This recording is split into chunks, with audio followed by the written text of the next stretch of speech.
Good morning, everyone, and welcome to another edition of the Bat Around. Literally, just walked in the door and didn't even get a chance to sit down, and we are ready to go here on a gloomy, dreary, dreadful, yet surprisingly not chilly Saturday morning here in the Baltimore area. Good morning. I'm Paul Valley. He's Zach Goodman. Today's show, today's edition of the Bat Around is brought to you by your local Chick-fil-A. Are you looking for a simple holiday meal? Try Chick-fil-A. Catering from Chick-fil-A nuggets to mac and cheese. Enjoy a variety of tray options sized perfectly for your get-together. Order through the Chick-fil-A app and bring smiles to your family gathering. Availability and order requirements vary. See restaurant for details. Big news in the world of sports. I was late today because I forgot that we had a show because the World Cup is kicking off is literally as we speak. I didn't actually forget we had a show, people. I would never. Nah, that would never happen. I would never choose soccer over baseball, even the World Cup. But if you are not tuning in, or if you know what, let me rephrase that. If you are tuning in, God bless you. God bless you. Thank you for spending your Saturday morning with us on the Bat Around during baseball's I thought you were season. talking about the World Cup. Like, thank you. God bless you for turning in and supporting the USA. No. I'm saying God bless you for tuning in to the Bat Around. I agree. When the World Cup is going on and USA has a chance to get to the round of 8. Hey, Paul, can I grab my sheet over there? Yes. I'm sorry, I didn't grab that. Thank you. That is all right. Now, if you're here and you're not listening to you're not watching the World Cup, and if you hang on just a moment so I can switch my mic cover. Well, we obviously, I think there's a few people here that are not watching the World Cups. That's a big positive. People want to hear about baseball because we've got a big event this week. We do. We have a huge event this week. Yeah, I always have to switch my mic cover because Glenn's is either just super old or he likes to gnaw on this thing, but this thing is chewed up. Yeah, he's eating it during the show. That's that's what he does during the interviews. That's Glenn.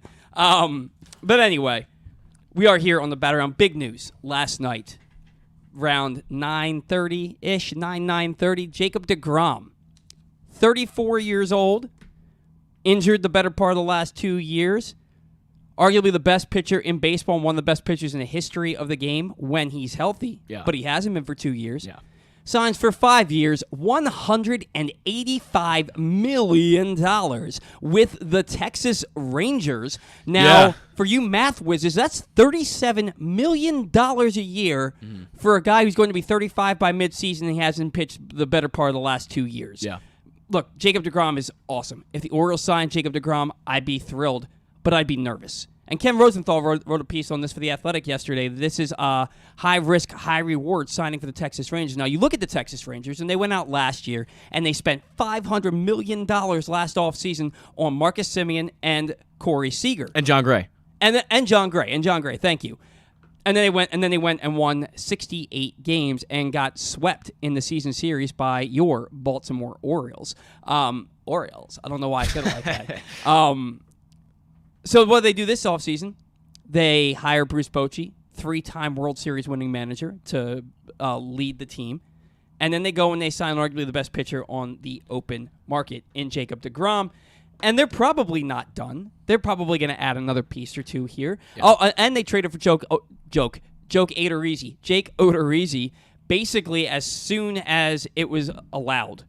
Not that it wasn't allowed. They could have made a trade during the World Series, but they traded basically the day after the World Series ended, basically. They went and traded for Jake Odorizzi. So now they've got John Gray, they've got Jacob deGrom, and they've got Jake Odorizzi in their rotation. They're probably going to be in on another starting pitcher or two. Maybe try to bring back Martin Perez. We'll see how that works out for them. But the Rangers are kind of up and coming, Zach. Or is this a team that you're kind of looking at as now they're in it? The AL West is getting stronger by the day. It's tough because you've got the two great teams up there. You've got the Mariners, who are certainly on the up and coming, and I think still are. They made the playoffs this year. They didn't go far, but they're going to keep building. The Mariners are a team that have a great farm system. They're just going to keep building on what they already have. And you see the Astros. We talk about them a lot on this show because year in, year out, they're the ones that show up and just play a fantastic and clean season, and a season that you don't ever hear a lot about in the media, but they always go out there and win like 90 to 100 games because they're the Astros, and they've got really good, talented players across the board.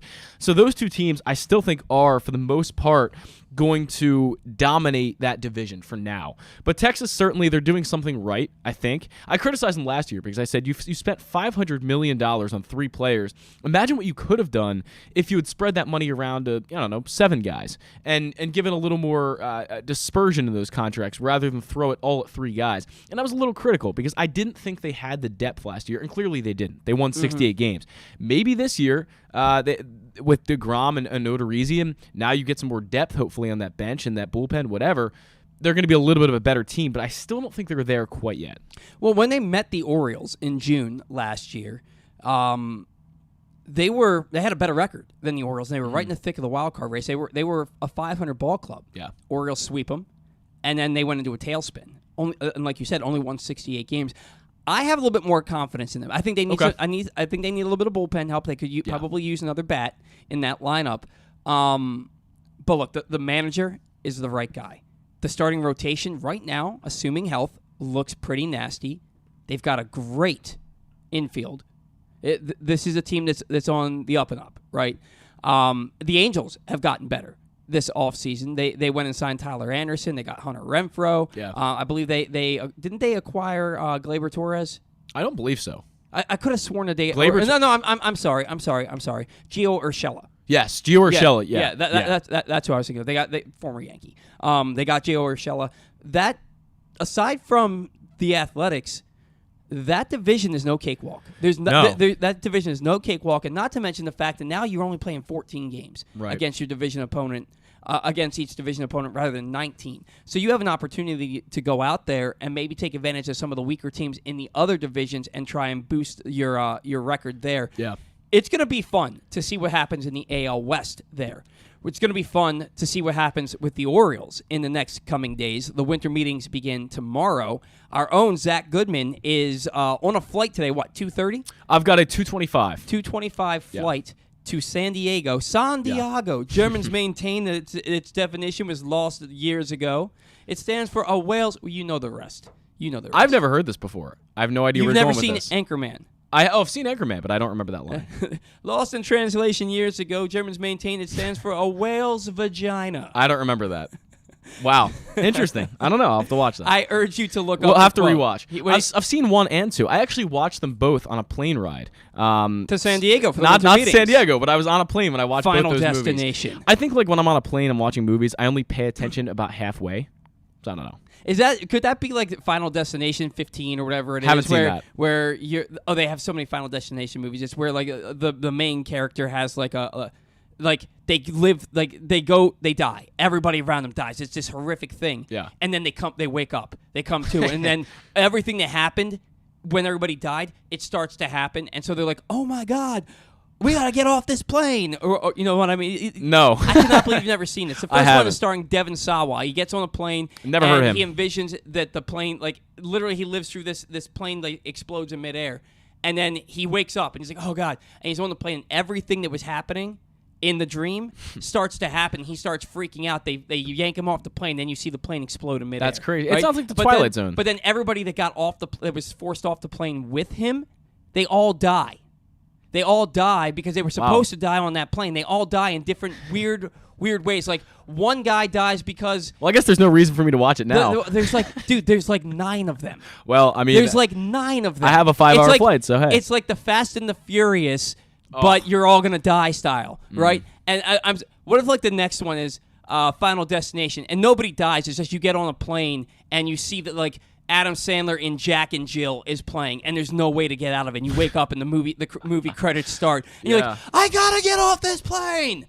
I just think that would be hilarious. Why has that not been an SNL skit? I don't know. Anyway, what is happening? Maybe you should be writing at SNL. I have ideas, man. I think you should be. I have ideas. Yeah? Not just a hat rack, my friend. Not just a hat rack.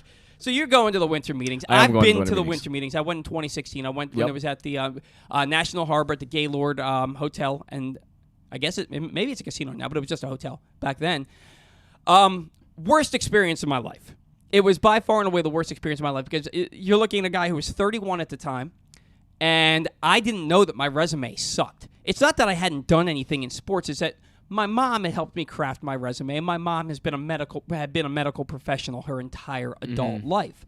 And so she made it a medical resume for me. Okay. So I applied for like 45 jobs, and I got an interview for exactly 0. And I went and this is when the winter meetings were 5 days, and I went every day, drove an hour and a half down, usually sat in traffic for 3 hours on the way home. It was a day like this, but colder every day. It was miserable. It rained. I ran into Billy Ripken in the lobby there, and we talked for a little bit because he used to be my neighbor. That was cool. I saw some of the cool TV personalities. Lauren Shahadi is just as beautiful in person as she is on TV. I saw Vince Russo sitting on a window ledge, going over his notes and talking to himself. It was. Is that the Mad Dog guy? The Mad Dog. Okay. Is that his name? Vince Russo? No, Vince Russo isn't his name. Something Russo. Christopher Russo. Christopher Russo. That's it. I used to work with a girl who was married at the time to a guy whose name was Vince Russo. Okay. That's what it was. But anyway, so that was cool. But going to the winter meetings, sitting through the job fair. The job fair is really great if you have the right resume. I probably will not be at that. Yeah, and it costs like $300. Yeah. It's expensive. My parents paid for it, and I feel so bad for them. They wouldn't take it back. They do it again.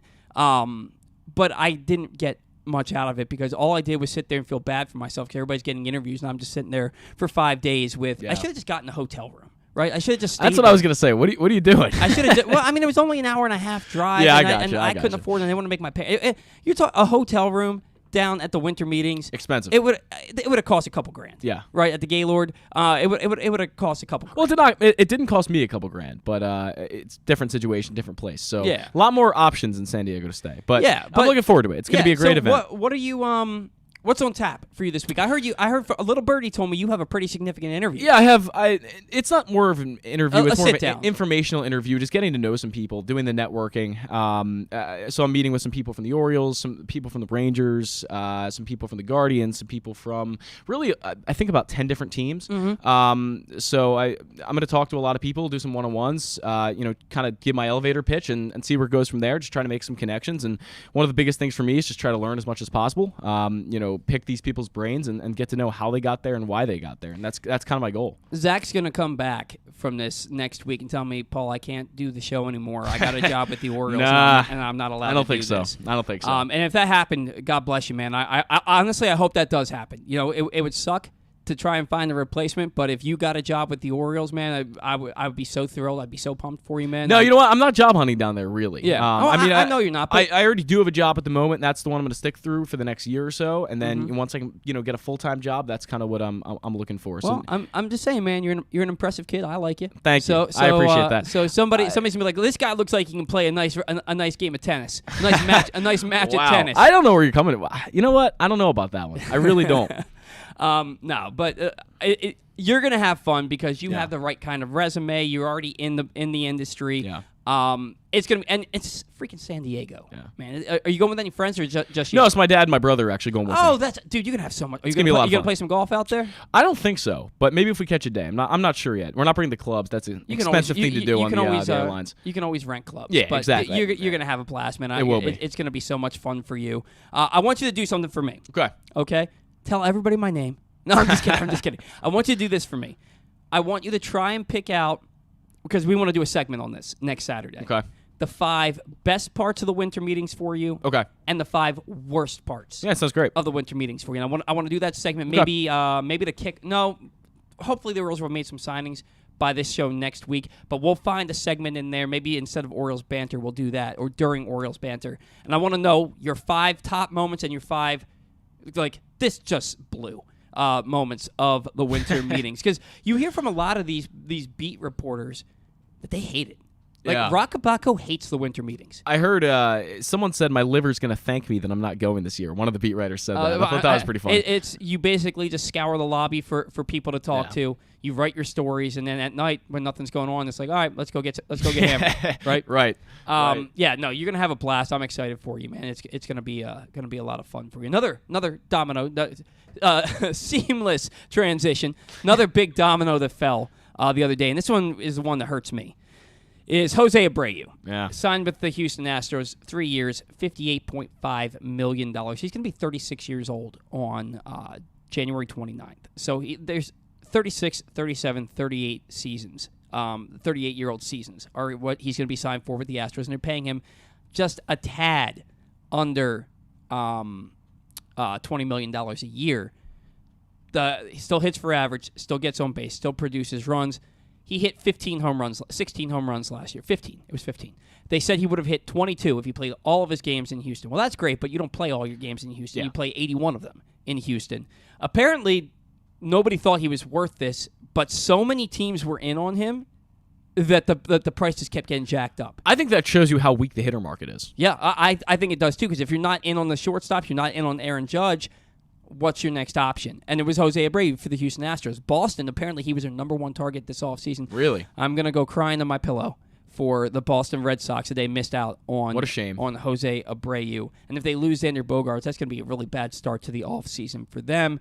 But yeah, Abreu, 3 years, $58.5 million. If Abreu's team had come to the Orioles and said, hey, we think you're an up-and-coming team, we like what you're doing here, we want to be part of this, 3 years, $58.5 million. If you're Mike Elias, are you signing that deal? Yeah, I think I would. You think so? Given how weak the hitter market is, yes. Yeah. Yeah. $19.5 million a year for a 36-year-old. Yeah, but that's a guy you can slot right in the middle of your lineup, and he makes a big difference. I think especially in Baltimore. I don't know why I didn't see this fit. We might have mentioned the Astros. I'm not sure, but that really, now that I hear that he's an Astro, and now that I know he's an Astro, it makes so much sense. I don't know if we mentioned it or not, but it was always in the back of my mind because we knew that. I think we did talk about it. I think somebody that we had on the show mentioned that Abreu was a good fit for them because they needed the first baseman. They were parting ways with Yuli Gurriel. There's no way they're bringing Trey Mancini back to be in the middle of that order. Abreu makes a lot of sense for them, and a good team that's stronger. I mean, my take is guys are getting more expensive. We look at a guy we're about to talk about in a second with Zach Eflin, how much he made. I know it's a completely different position, but guys are getting more expensive. The market is getting just more difficult to get cheap players at. I mean, especially a guy like Abreu who's won an MVP. He's a good clubhouse guy. He makes a difference, on and off the field. That's a guy who I think is definitely worth $58 million. I do. I really do. Even at 36 years old, I mean, there are some guys. Look at Alex Rodriguez. When he was off the PEDs, he was still hitting like 260, 270 and putting up 20 home runs a year, even at the end of his career at 39 years old. Nelson Cruz. Nelson Cruz is a great example. Nelson Cruz is a better Another guy off the PEDs. Because you'll never convince me that Alex Rodriguez wasn't still doing something. Fair enough. So we'll go with Nelson Cruz. But there are these guys, especially these DH types, first base DH types, who can last forever because they just have the bat-to-ball skills. They have the present power available for them to keep being able to hit into their 40s. David Ortiz, at 38, 39 years old, his final season had one of the best years of his entire career. Yeah, hit like 340. Yeah. It's crazy. It was insane. So you'll never convince me that he wasn't using something also. Because he was, at 33, he was hitting 235. I believe he tested positive once, didn't he? Yeah, and there's been this whole back and forth about it. But at age 33, he hit 235. And then at age 38, he hits 340 with, what was it? I think he hit 38 home runs and drove in 120. It wasn't 340. It was 315. I thought it was 340. But 401 on base percentage, 620 slugging. That makes up an 1,021 OPS with 38 home runs and 48 doubles. At 38 years old. And 127 runs batted in. That's incredible. Yeah. At 38 years old, when 5 years prior, it looked like his career was done. Wasn't doing anything. I digress. That's not what this show is 40 about. years old, though. Zach Eflin. You just mentioned him. He signed with the Rays. 3 years, $40 million. Amazingly, this is the largest free agent contract ever handed out by the Tampa Bay Rays. That blows 3 years, $40 million. You're talking $13.33 million a year, and that's the largest contract that has ever been given out to a free agent by the Rays. Does that include re-signings? Or is it just free agents that they weren't? They didn't already have? I guess it would have to. Okay. You're not talking about extensions. Because the Orioles, I guess, are in a similar camp with Alex Cobb being their most expensive one outside of, or not Alex Cobb. Who was it? It was Albert Bell. That's Albert Bell. No. They got Miguel Tejada at 6 years, $82 million, something like that. Was it Tejada? Okay. They got Albert Bell at 6 years, $85 million. But they had no one over $100 million except for the Chris Davis deal, which was a re-sign. It's a re-sign, but he was a free agent, and it didn't happen till late January. So, yeah, 4.49 ERA in 7 seasons. He's got really bad knees. Had a 4.04 ERA last year. Look, if the people were saying already, if the Rays are signing a pitcher, then they know something that other teams don't. Is he gonna be like that Ryan Yarbrough type of thing? Are they gonna trust him to be an everyday start, an every 5th day rotation guy for them? I don't know. Do you lament that the Orioles didn't try for a guy like Zach Eflin? No. Knowing the knee injury history, I'm okay with it. Zach Eflin is a slightly above average pitcher in my eyes. Slightly above average. He doesn't really move the needle that much for me. I kind of look at him the same way I look at Jordan Lyles. He might be a little bit better than Jordan Lyles is, but he's not a guy who I think makes a huge difference. I was talking to Stan this week about Ryan Yarbrough, and the fact that he's still on the market is actually a big surprise to me. I thought there would have been a lot of teams going after him. He's a really valuable piece who won 16 games his rookie year. Yeah, he was kind of ineffective at different points last year, although I think he did shut the Orioles down a couple But he's an interesting piece. You can start him, you can relieve him. He is kind of one of those guys who's in the middle, and I like that. Yeah, like an Austin Voth. Yeah, sure. Yep. Maybe a little bit better. Maybe. Oh, yeah, I definitely think he's better. Maybe a little bit better. Yeah, and Stan actually mentioned, I sent Stan a copy of my notes last night. He emailed me back, and he mentioned Ryan Yarbrough. Yeah. Interesting piece. And we're going to talk about him a little bit with Stan. Coming up here in a little bit. We also have Nathan Ruiz joining the show at 11:05 from the Baltimore Sun. Maybe you'll run into him down at the very possible at the winter meetings. You should coordinate grabbing a beer with the guy. Yeah, sure. Why not? I got plenty of time. He's going to be on the phone, so there you go. But yeah, so we're going to talk with Stan about Ryan Yarbrough and more. Mike Clevenger also signed a 1-year deal with the Chicago White Sox. I thought it was Stan, but Stan said it wasn't him that wanted Mike Clevenger. Somebody said that was on the show, said that Mike Clevenger would be a good fit for the Orioles, and I can't remember who was it. Rich Dubroff? It could have been Rich. I feel like it was either maybe it was Paul Mancano. Could have been, yeah, it could have been Mancano too. We've had a lot of people on. Yeah. So I don't know. Yeah, we have a guest every week. We do. A couple guests every week. So, but yeah, Clevenger, that's kind of a make good deal, right? That's a guy who's coming back from the injury. He pitched a little bit this past year. He was. Did he pitch the whole season? I know he was. Coming off I don't believe Tommy John surgery, right? I think he probably debuted in around May or June. I don't believe he pitched the whole season, but I could be wrong. But yeah, that's a guy who was really good at a point. 3.11, 3.02, 2.71, 3.02 ERA, 4 seasons in a row. But then he got hurt in He didn't pitch at all in 2021. He made 22 starts and appeared in 23 games for the Padres this year. Okay. Went 7-7 with a 4.33 ERA. This is a guy that was coming off the Tommy John surgery. He's trying to come back, and this is a make good deal for him. Yeah. Where maybe. Well, no, the White Sox expect to contend. You know what? I like this a lot more than Eflin. I'll say that. I think it's a higher ceiling deal, but you also have to worry about both of those guys with the injury risk. You talk about the knees with Eflin, and then this guy, he's coming off of Tommy John, and yeah, he made 22 starts, but you never know. These elbows, they're so, I don't know if volatile is the right word for it, but things can go bad very quickly with elbows again. So once you've had Tommy John once, I always worry about a guy, but the second time, some guys have it 3 times. Jamison Tyone had it twice. Yeah. It took him a while to get back. Exactly. Now he's a pitcher that the Orioles could be targeting, that people want the Orioles to target. There was that reliever for Tampa Bay that had 3 Tommy John surgeries. You look at what's his name, David Robertson. Yeah, David Robertson. David Robertson. He had Tommy John surgery. Had a bad rehab from that. People thought his career was cooked. And then he went out and pitched in the Olympics, and then came back last year and was really effective for the Cubs in Philly. So a lot of times these things kind of go sideways, but they tend to work themselves out. A lot of these guys come back eventually, and they're pretty good. We're hoping that, and with the Orioles case with John Means, I kind of trust I trust the Orioles medical staff to have this be a one and done situation with John Means. And you look at how intensive their physicals are and how difficult it is to pass the Orioles physical. I look at that and I say, I think that John Means is a guy who's probably going to come back and not have an issue again. But we'll see. That's probably not going to be till June. We'll talk about that later on. Somebody I do want to ask you a little bit about, and we'll talk about him later. Zach Britton, full off season. He got into a few games late in the year with the Yankees. Yeah. He's a free agent. He claims he's healthy. 35 years old.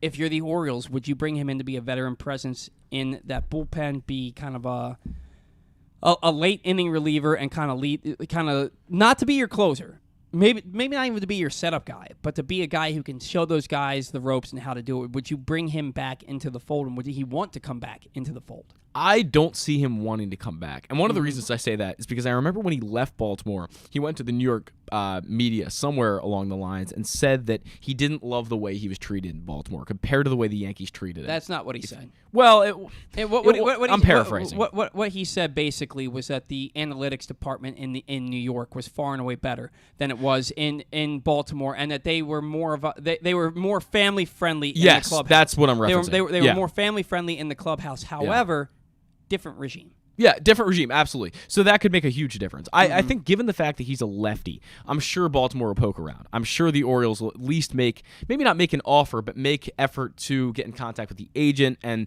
let him know they're at least interested. Because a guy like that, I mean, in 2020, he put up a 1.89 ERA. That's a guy who's pretty valuable. In 2021, he struggled. This year, obviously, it's hard to take anything really for what it's worth because he only pitched in 3 games, but he's a guy I could absolutely see them at least reaching out to. And given the fact that he is such, I wouldn't say he's an icon of Baltimore, but he's got a lot of popularity here, and I think a lot of fans would really be happy to see him make one last season in Baltimore. He is arguably the greatest reliever in history of the franchise. I could agree with that. He and Darren O'Day are arguably 2 of the top relievers in the history of the franchise. Yeah. And Zach Britton's 2016 historically was the greatest season by a relief pitcher of all time. It was. I mean, 47 for 47 in saves. He had a .54 ERA. Yep. He gave up 4 runs all year. No blown saves. Best season in the history of relief pitching, and he did it in an Orioles uniform. Some Orioles news to talk about before we get Stan the Fan on the line. They claimed infielder Lewin Diaz off waivers from the Pittsburgh Pirates. This is a guy who's got power. Not a great. I think he's got like a 143 batting average and like 340 plus plate appearances all time at the big league level. So they claimed him. He's going to have an opportunity to, at the very least, have an everyday role in AAA, and if he has a good spring, maybe he finds his way onto the Orioles roster. I'm sure he'll make a debut for the Orioles at some point this season. They also picked up Franchy Cordero. They signed him to a minor league deal. He'll be at spring training. It didn't say with an invitation to spring training, but he's going to be there. A huge power bat. I think I saw that he has 17 batted balls at 115 plus miles an hour since like 2016, and the entire Orioles team has like 10. So that's it might be like an under the radar signing. Again, it's a depth piece. A guy who's probably going to spend most of the year playing at AAA, but he'll get a cup of coffee with the big league club at some point this year. Big time power, not much else. They lost Jake Cave. He was claimed off waivers by the Philadelphia Phillies, so the Jake Cave era ends after about 5 weeks. And Daz Cameron, Mike Cameron's son, who the Orioles also claimed, he's cleared outright waivers and he's been assigned to AAA Norfolk. So a little bit of a tidying up there for the Orioles as they approach the winter meetings. And then last but certainly not least, before we get to Stan, the baseball lost another Hall of Famer on Thursday. Gaylord Perry died at the age of 84. Hall of Famer inducted in 1991. He had 314 career wins with a 3.11 ERA, 3,534 strikeouts in his 22-season big league career. And I want to ask Stan about his legacy because widely known for doctoring baseballs and for the spitball. He even wrote a book about it. And yet he's in the Hall of Fame. I look at him the same way I look at Fred Biletnikoff. Fred Biletnikoff is a Hall of Fame receiver who was known for using Stickum. So you have to question the legitimacy of their Hall of Fame candidacy when they are known for doing things that, at the time, Stickum was legal in football. It's not legal anymore, but he's a Hall of Fame receiver who was using Stickum to catch footballs. Hall of Fame pitcher who is doctoring baseballs and spitting on baseballs to get more movement and more drop on his pitches. I'm not trying to hate on the dead. I just have always questioned his legitimacy for being in the Hall of Fame, but that doesn't mean that I didn't know the guy. That doesn't mean I think that any of this was deserved. We're remembering a guy who was a questionable figure in baseball for what he did on the mound, but Hall of Famer nonetheless. So we lost Gaylord Perry the other day. So thoughts and prayers out to his family as they go through what people generally go through with this kind of stuff. Zach is going to get Stan the Fan on the line here. We do have a nice show coming up for you. We're going to have Stan in a couple of minutes. Again, as I said, Nathan Ruiz at 11:05 from the Baltimore Sun. Then we've got some Orioles banter, and it's what are we realistically comfortable with. There was a trade offer proposed by The Score on Twitter or on their website where they were offering D.L. Hall, Jordan Westburg, Colton Cowser, and Kyle Bradish for Corbin Burnes and Adrian Hauser. I think that's too much to give up. We're going to discuss that deal, that scenario. We're going to discuss realistic offers for Pablo Lopez and Luzardo from the Marlins. Could the Orioles trade for a bat? We'll get into all of that and more in Orioles banter. But right now on the line, we've got Stan the Fan Turles for his weekly segment. Stan, good morning. It's Paul. How are you today?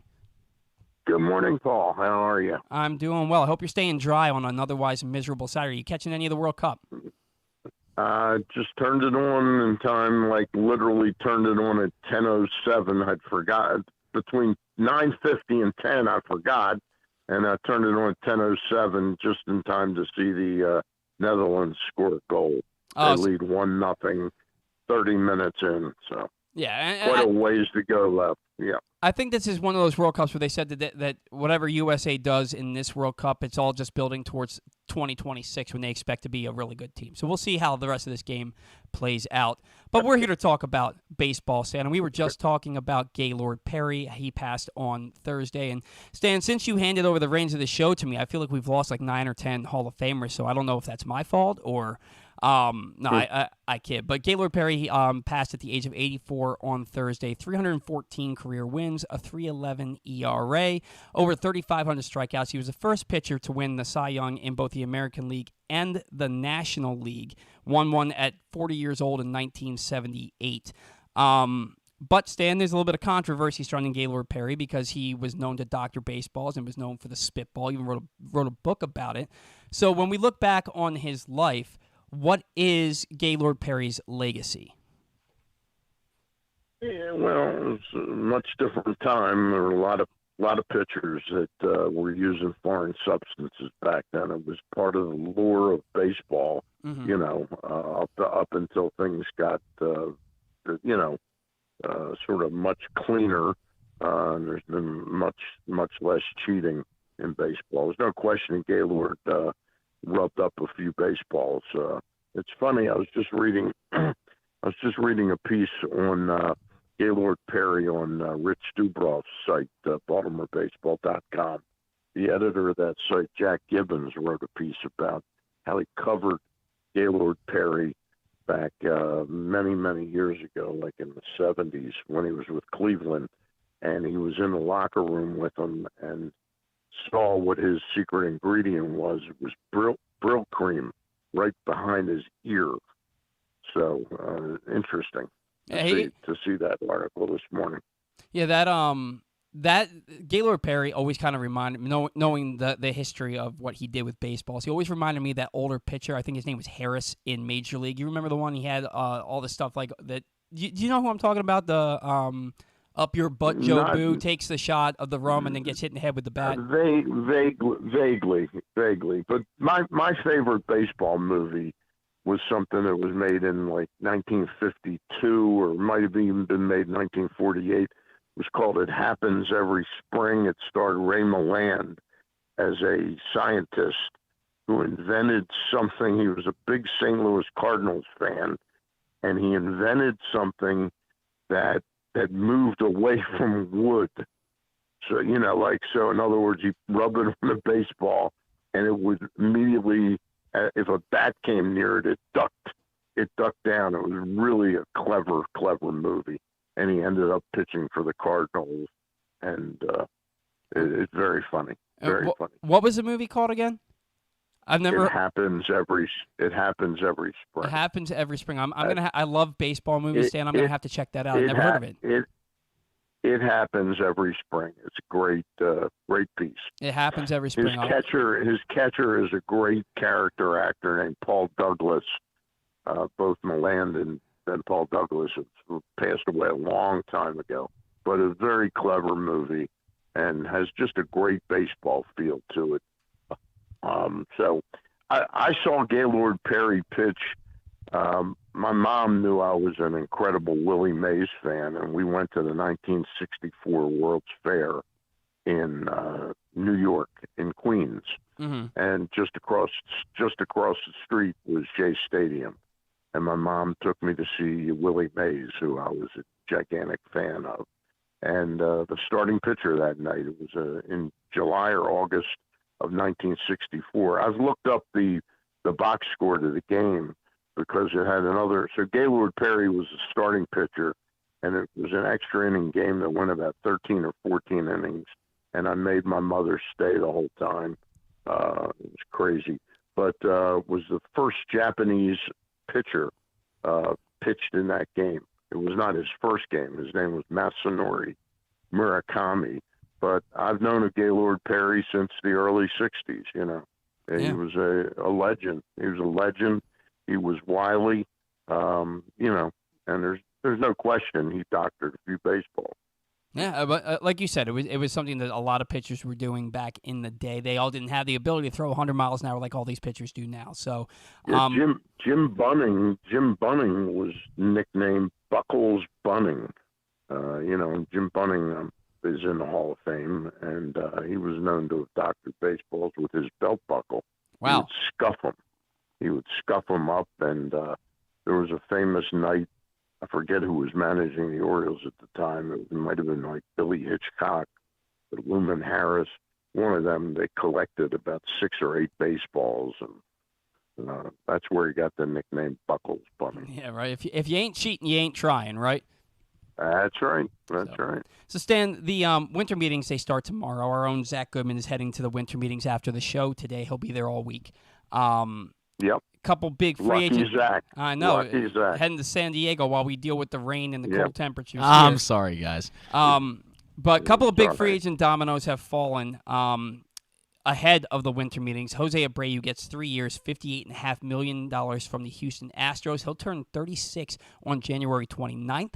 Jacob deGrom gets 5 years, $185 million from the Texas Rangers. He'll turn 35 on June 19th. And you look at these players, Stan, and Abreu, the power numbers were down, but the average, the on-base percentage, the RBIs were still there last year for him. deGrom has been injured the better part of the last 2 seasons. Would you have been willing to give this kind of money to these 2 players? Well, I wouldn't have. Look, the Texas Rangers must mint money. I mean, you know, they have now spent in the past, 12 months, they have spent, or maybe 14 months. No, maybe 10 months. They've spent, like $1 billion, $1.2 billion or something like that. A lot of money. Yeah, a lot of money. So they're playing with some kind of money I don't quite understand. Mm-hmm. Of course, I would love to have Jacob deGrom on my team. But, when you look at our team, there's no question he would help our team. But to me, at 35 years of age, that's quite a risk, 5 years, $185 million. Especially when he's been hurt so much. Yeah. Look, I think he'll probably have 1 or 2 really terrific years there, but I think he will battle some injury problems. He's never been quite up against that kind of heat before. The heat. And, well, they play indoors now. It's right there. Their new stadium has a retractable roof, so that's not a factor. He's a terrific pitcher. The fact that they signed Bruce Bochy to manage that team, you knew they weren't going to sort of pussyfoot around it. They're going to go for it.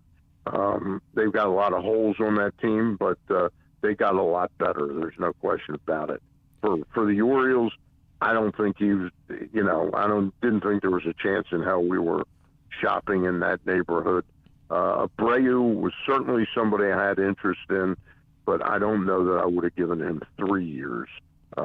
Although we might sit here 3 years from now and say, boy, that was exactly like the contract problem the Orioles had with Nelson Cruz, where they didn't want to go to 4 years. They offered him 3, and he hung around about 7 years. Right. So Stan, he wouldn't have been for me at that price point and number of years. Stan, does the deGrom deal actually show you how teams now are viewing injuries, and maybe they've changed it a little bit, willing to give a guy that much money after he's really been injured for 2 straight years and he hasn't really been able to stay healthy? Does that show you how teams might handle the Carlos Rodon situation, since he's had sort of a checkered injury history himself? The thing is, you're signing Rodon right now, and I know you're going to have to pay huge money for him, and I wrote that piece this week on PressBoxOnline.com that when Mike Elias, I'm answering your question, Zach, but I'm just getting there. When Mike Elias said he wasn't going to go to 0 to 60, I wrote a piece this week about 3 lanes, and the Orioles weren't going to shop in the 0 to 60 lane, which was deGrom, Verlander, and Rodon. So I didn't think he was in the Orioles' crosshairs at all. But he hasn't been hurt for 2 years now. So you've got a little bit more optimism and ability to think positively about Rodon. That's a good point. Than I do about deGrom. But deGrom's a better pitcher than deGrom is arguably one of the best pitchers that we've seen in our lifetime. Well, yeah, I mean, his numbers are absolutely they're like beyond spectacular. He was trending beyond spectacular for 5 or 6 straight years. They kind of crept up real quick, and it's been a 3 or 4 year window. But he showed enough last year that you can believe that they're going to get a good value out of him. You mentioned with Rodon that he hasn't been injured for these past 2 years. Do you think that's the biggest reason his numbers have gone from roughly a 4 ERA every year to a 2 ERA now? I had him when he came into the big leagues. I had him as my number 1 ultra pick. When I say number 1, it wasn't like he was number 1. I had like the 12th pick or something. And I said, boy, this guy looks great. So I got him, and he was horrible that first year. And so I kept him because his price wasn't bad. And he started off horrible again, and then he had the Tommy John injury. And then when he came back from Tommy John, he had some other injuries. U.S. almost scored a goal there. Boy, that was an exciting play. Anyway, Rodon is definitely somebody who's going to be highly thought of because he's not currently injured. Look, it reported this morning, MLB trade rumors, that the Orioles held a Zoom with Noah Syndergaard yesterday. Yes. Now, Yep. We read all these reports about, not reports, we've read that his velocity is down 5 or 5.5 miles an hour since he was a 4 with the New York Mets, and he threw 99 to 100 miles an hour. Mm-hmm. And his slider's down significantly, but they still project him as getting 3 years, $36 million. That's more the range that, and I accidentally left him off my list of the sort of 0 to 35 lane, which I think the Orioles are shopping in, and that's the lane with Taillon, Jameson Taillon, Tajon Walker, and several other guys. Yeah. But the Orioles they're in the market for pitching. There's no question about it. Whether something comes together this week, not 100% sure it will, but they're in the market for those guys, several of them. Well, yeah, and you mentioned Syndergaard, and yeah, the fastball isn't what it once was, but he did make 24 starts and appeared in 25 games this past year between the Angels and the Phillies. Pitched to a 3.94 ERA, went 10-10, and he threw 134 and 2/3 innings, which would have been second on the Orioles. So he still has that pitch ability. We talked a little bit about Carlos Rodon. John Heyman reported this morning that the Orioles are among many teams that are in on Carlos Rodon. I don't know that they'd be able to win a bidding war, right? But the fact that they're in is something that's at least nice to hear. Do I expect him to sign here? No, but knowing that they're testing the waters there makes me feel more confident about this off season. Stan, You know, the thing about Syndergaard that you have to project, and that's what you sort of need to be able to do is project what he was 1 year out from the time, his first full season, and project, can he get another 2 or 3 miles per hour back? And I think the answer to that is yes. And if you remember his one start in the World Series, he struck out about 5 or 6 guys in 3 2/3 innings. His stuff, he gave up a big home run to somebody. I forget who hit it. It probably was Alvarez. But his stuff was playing very good that night. And he hadn't been starting regularly, so you knew it wasn't going to be a 6 2/3 inning game. It was going to be a 3 2/3, 4 1/3. But his stuff played very well that night that he pitched. Yeah, no, I thought that when using him in short spurts in the postseason, I think he did an admirable job. And it throws a little bit harder, and a lot of pitchers do that. They throw a little bit harder when they know that they're not going to go a ton of innings. Yeah. It would be an interesting signing. I don't think it should be the signing for the Orioles, but I think it would be a nice supplemental signing as long as they get somebody else. Like some of the guys that you wrote about in your article for Press Box that you mentioned in your 0 to 45 and 0 to 35 lanes, since Mike Elias said they're not going from 0 to 60 this offseason.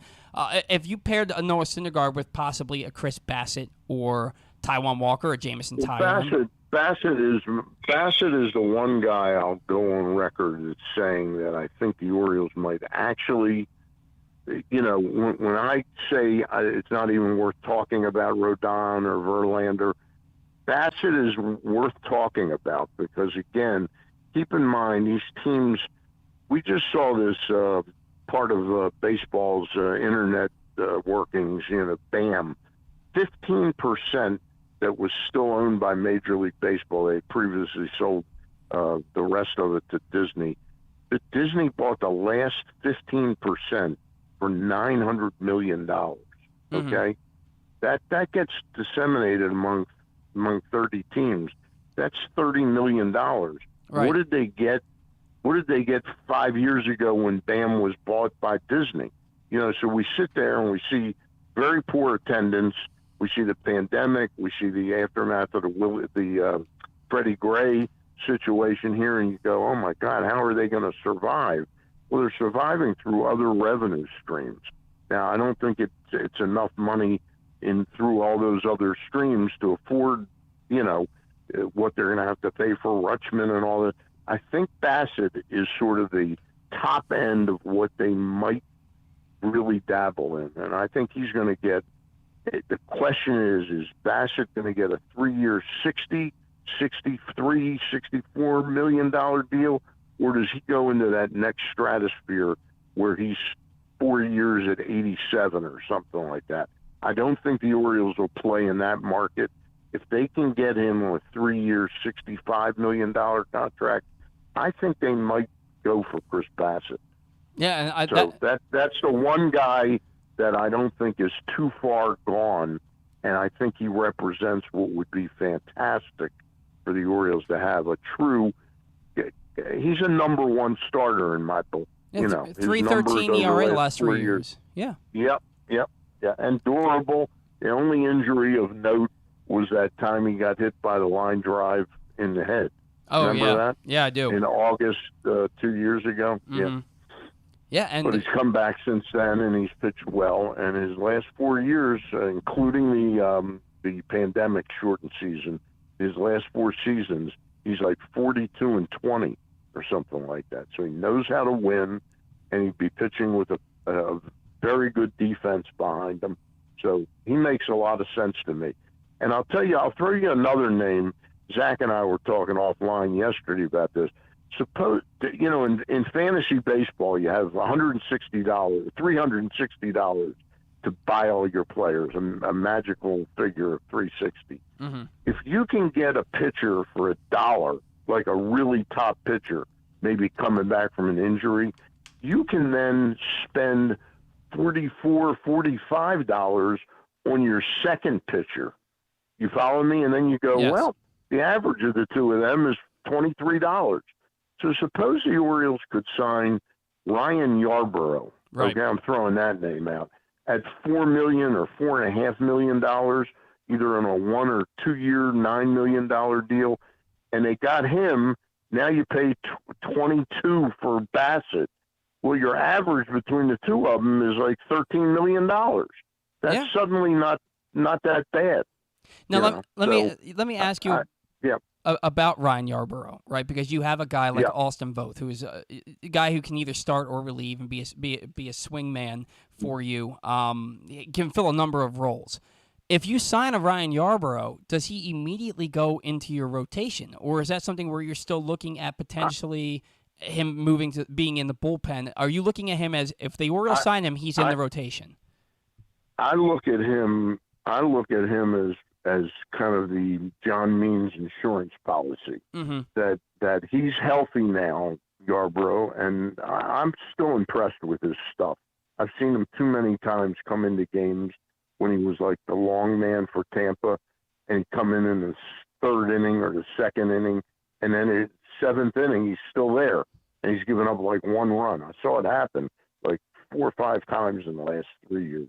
To me, he probably starts in the rotation, and then if John Means is truly ready to come back mid-May, by the way, the Netherlands is up 2-0 now at the half of this game.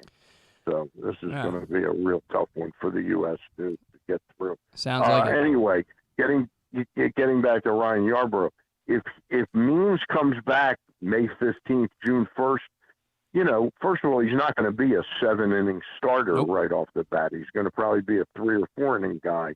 Yarbrough can either Means can start in the bullpen a little bit. It's not beneath him to be a long man in the bullpen on his first year back from Tommy John surgery. It might in fact be the good way to use him. But Means gives you an insurance policy, and he's left-handed. And he's not expensive. He allows you to average 2 pitchers because otherwise I think they'll end up with 2 guys in the $14 or $15 million, or Yarbrough and a Waka, Michael Waka or somebody like that. And Waka was very good last year. There's a lot of different ways. He was very good last year, and he's a guy that is very interesting to me. Yeah, Stan. But there's about 5 or 6 of them that are interesting. Yeah, there's a number of ways for the Orioles to get better in the pitching department this offseason. That's for sure. We expect those shoes to drop maybe as early as Sunday. So that's why we're also excited about the winter meetings, because Mike Elias said they're going to be extremely active. Now, we've talked a lot about the pitching stand, but there's also the fact that Mike Elias has acknowledged that the Orioles need a middle-of-the-order bat. We talked about Abreu going to Houston. He was my number 1 target for this offseason, my realistic target, and then he got priced out, and I don't even know that the Orioles talked to him. I don't think so. You're not in on Judge. You're not in on any of the big shortstops. You're likely not in on Brandon Nimmo, who's going to cost probably $20 million a year. If you're going to spend that kind of money, it's going to be somebody that has more power.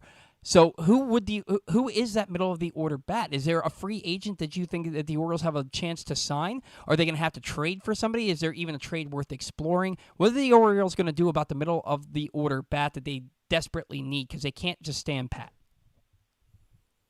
Well, again, I wrote about 3 weeks ago, I wrote my speculative piece that the way I'd like to have accomplished all this was through trades of trying to acquire Lucas Giolito, Jesus Luzardo, and signing the guy that I think is still out there and will most likely end up back with the Dodgers at $10 million.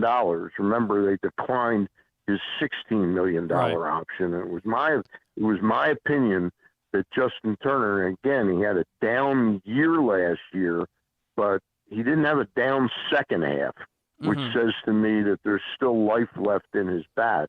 This is a guy who's got about a 370 on career on-base percentage, and you're talking about a way to improve a 305 team on-base percentage. Well, one of the ways you do that is signing guys that have better on-base percentages.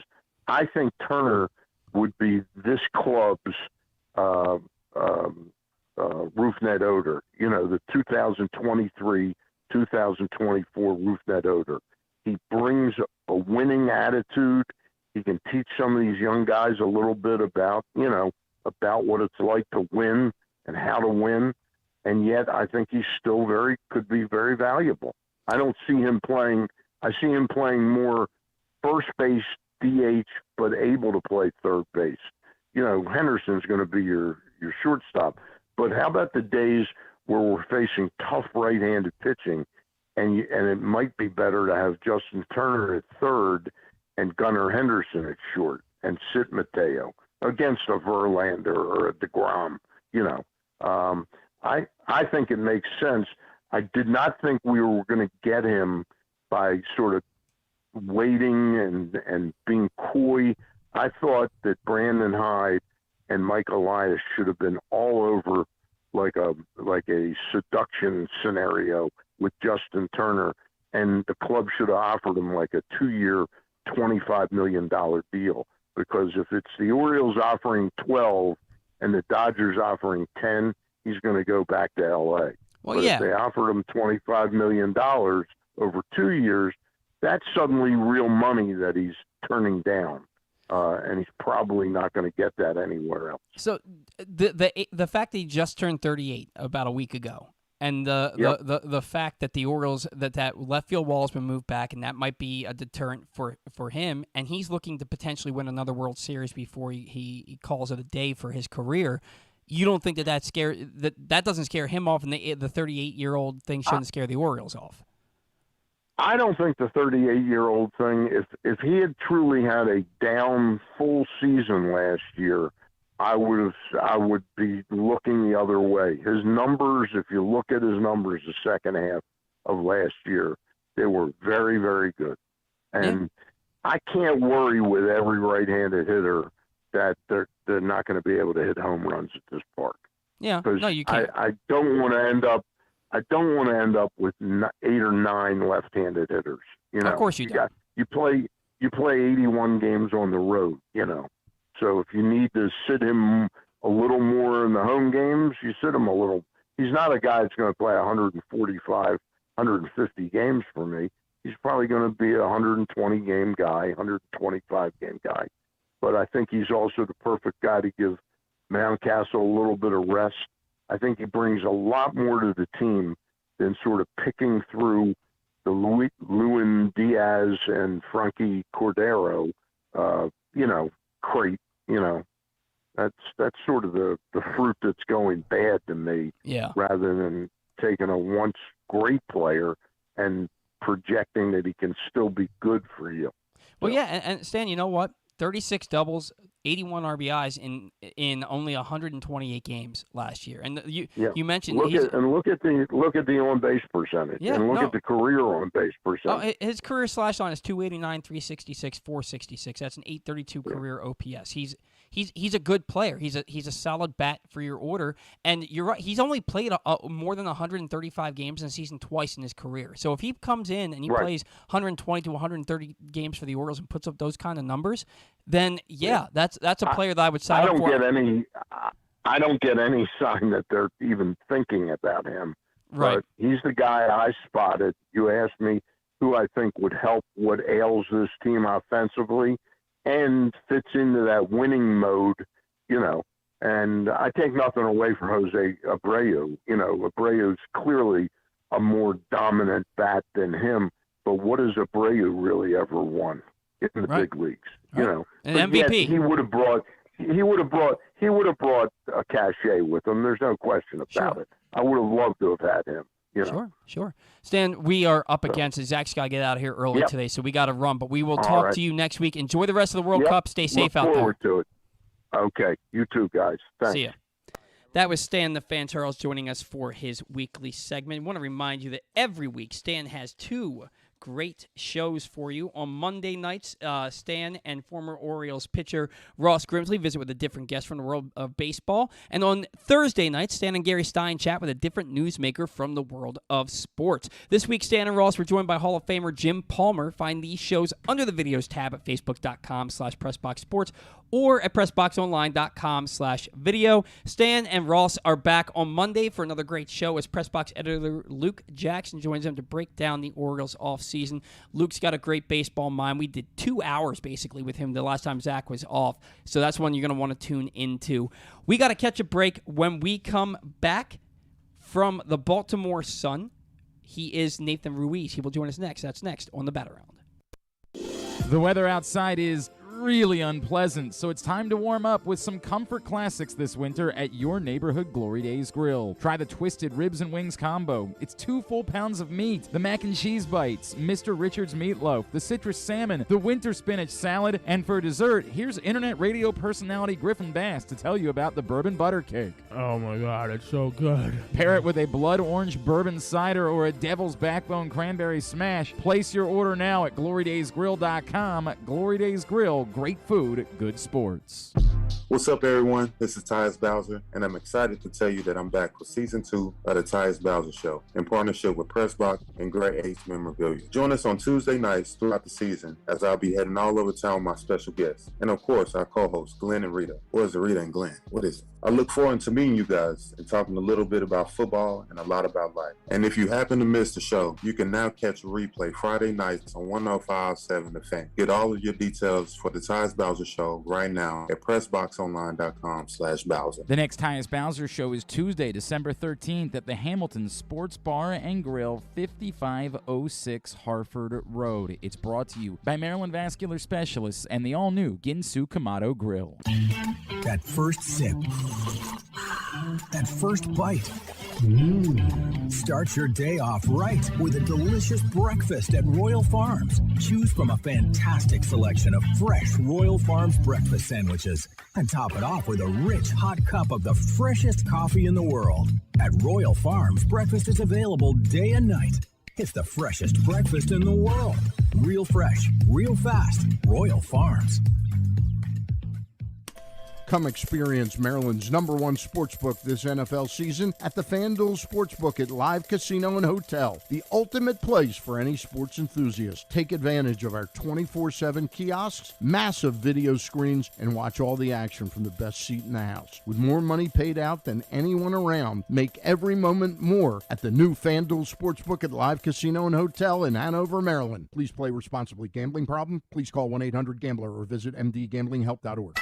Experience the best in Kamado Grilling, a complete outdoor cooking appliance. The Ginsu Kamado Grill allows anyone to sear, grill, bake, and smoke all types of food. Designed for efficiency and function, the Ginsu Kamado Grill upholds the enduring legacy of the iconic Ginsu brand. The Ginsu Kamado Grill is perfect to cook all year round, is great for parties, and ideal for tailgating with your friends. Reserve your Ginsu Kamado Grill today at ginsugrills.com and get $100 off on your pre-order when you use the promo code TAILGATE. That's ginsugrills.com. Reserve yours today.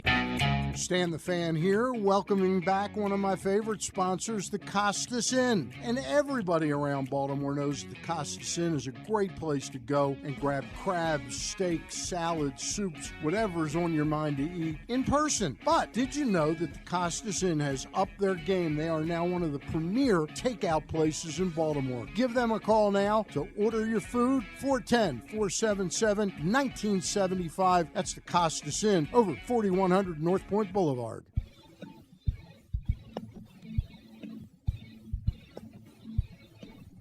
Welcome back to the Bat Around. Today's show is brought to you by online gambling with PressBox. PressBox is offering new sports bettors the best sign-up bonuses and promos from all 7 of Maryland's online sports books. Go to PressBoxOnline.com/offers now and get offers like $200 in free bets from DraftKings after placing your first $5 bet or $1,000 in risk-free bets from BetMGM.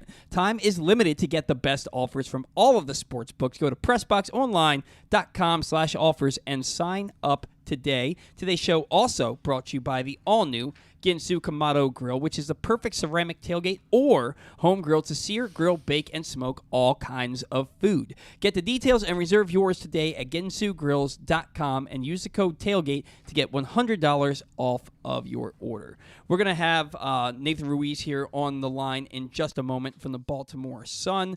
If you're just tuning in, it's been reported that the Orioles are very much in on pitchers Carlos Rodon and Chris Bassett.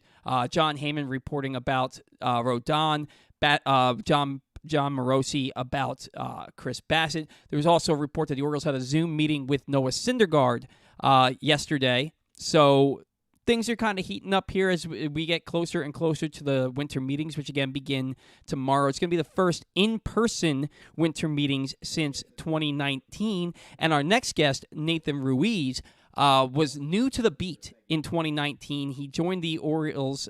He joined the Sun as an Orioles beat writer in March of 2019. So that means that he was at the 2019 winter meetings, which was the last one that was in person. With that in mind, on the line with us from the Baltimore Sun is Nathan Ruiz. Nathan, it's Paul. It's Zach. Good morning. How are you? Doing well, guys. Thanks for having me. Well, thanks for taking some time. I know that you're probably ready to catch a flight out to San Diego if you're not already there. Nathan, this is going to be your second winter meetings, correct?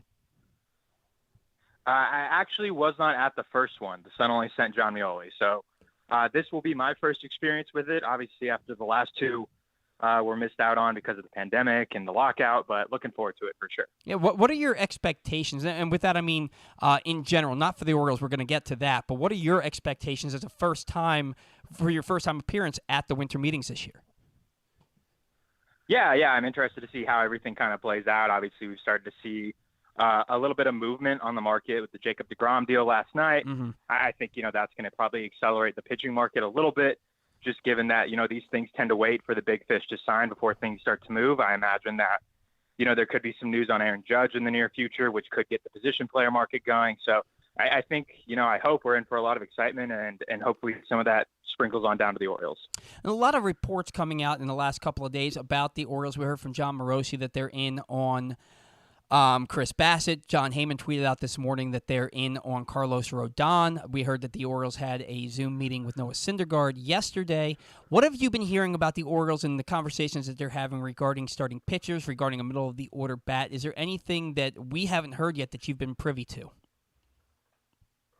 Yeah, if I knew anything, I would have put it out there. But fair enough. That's just to say, those names that you're seeing being out there, I think that's the kind of thing the Orioles should be doing. They should be in on all of these names. They should be looking to make big additions. You look at a club last year that wasn't expected to do a whole lot. I expected to, push for another 100-loss season, and they ended up being the best team in the American League to not reach the postseason. So obviously, the hope would be that it doesn't take much to add on to this team and push it into the postseason. But I think you could also aim higher and make some pretty significant additions. They obviously have the payroll flexibility. They have the prospect depth to make some big moves here. And so when you're talking about the names that you threw out there, and I know maybe some of them aren't as exciting as others, but there's going to be opportunities for them to improve this club during this winter, and hopefully they take advantage of it.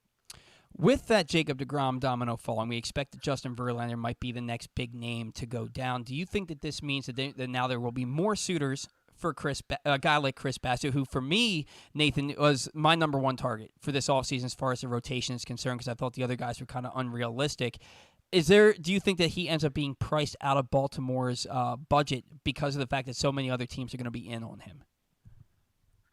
Yeah, you never know how these things work. Obviously, teams besides the Rangers were interested in Jacob deGrom, and when you don't get Jacob deGrom, you're going to turn your attention elsewhere, and obviously Chris Bassett could be a logical target for that, and any number of guys could kind of fall into that category. So it's definitely possible, but at the same time, the Orioles, we don't know what their budget is. We don't know what their target payroll is, but at the same time, they do have a ton of financial flexibility. Yeah. So that's not to say that they'll go out and give someone $40 million a year or anything like that. Like, I don't think that the deal that Jacob deGrom got is something that was, to your point, like realistic, but it's definitely possible. It's plausible. It's something they could do if they wanted to. It's just a matter of, do they have that as a logical, stepping stone for them, as a piece for them, as something they can do to improve this team? And so obviously Chris Bassett or anyone of that ilk is not going to require, a deal quite like that, but the opportunity's there. They're going to have the opportunity to improve this ball club, and it's going to cost them money. It might cost them some prospects. And for the first time in Mike Elias' tenure, they're willing to do that.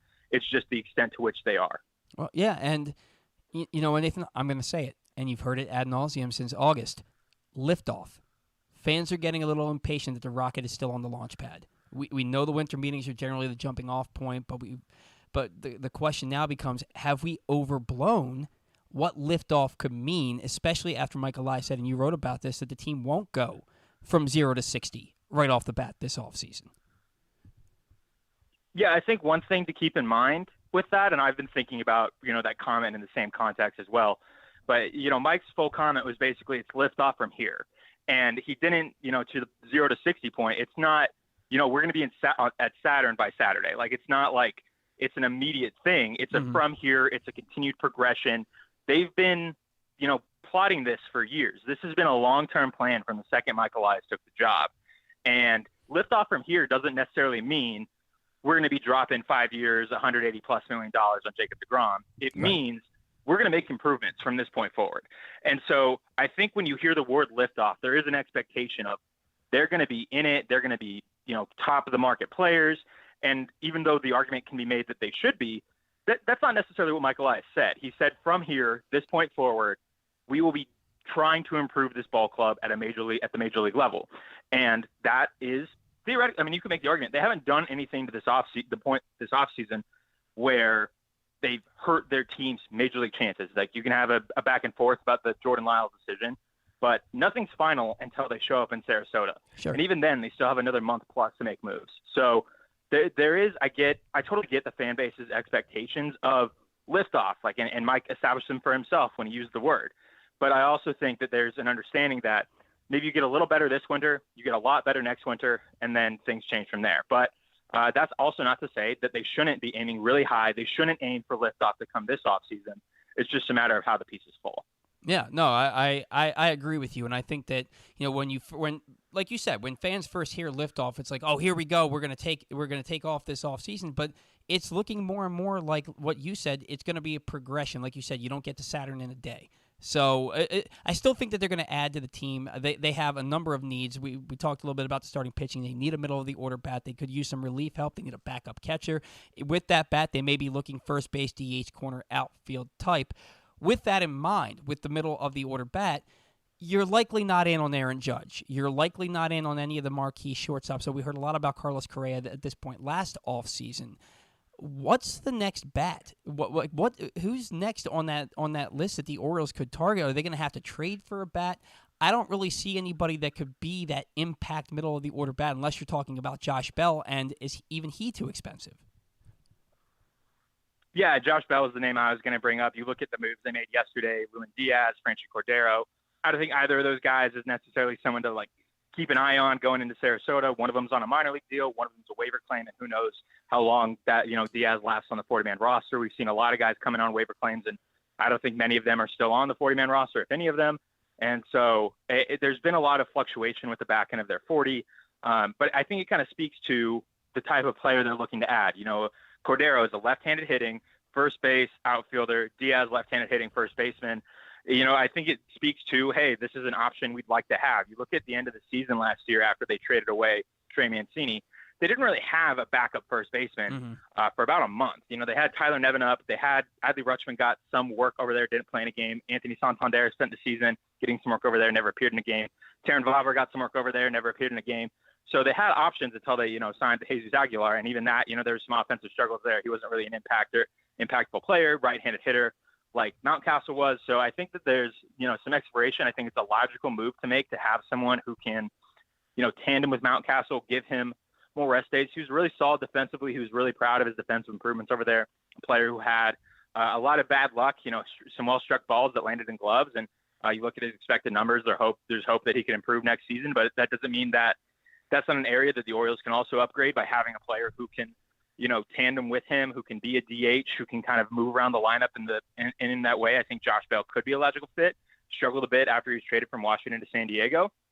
But I think, and this applies to the pitching market too, it might make more sense for the Orioles to be targeting acquisitions via trade. When you look at the prospect depth they've built, and Mike Elias spoke to this at the end of the regular season, they're not going to be able to outbid other teams in terms of cash, but they will be able to outbid other teams in terms of what they can offer in a trade package. And so if there's a player they like on the market, on the trade market, I should say, and they believe that they can improve their lineup and without necessarily, if it's an arbitration guy, a guy who has 2 to 3 years left in team control, if not more. And if they can target him, then I think they'll do that too. So they just have a lot of options. Elias spoke to this in the season as well, just the idea that there isn't a designated spot where, hey, we need to find an upgrade here. Obviously, they lack a clear second baseman right now, but you could make an argument about, Jorge Mateo, Ramon Urias, Terran Vavra's in that mix. They have some flexibility. They have guys to fill most spots. Again, there isn't a clear backup first baseman, isn't a clear backup catcher, so those are two spots that you could, make some targets at. But that is to say that they do have a lot of, again,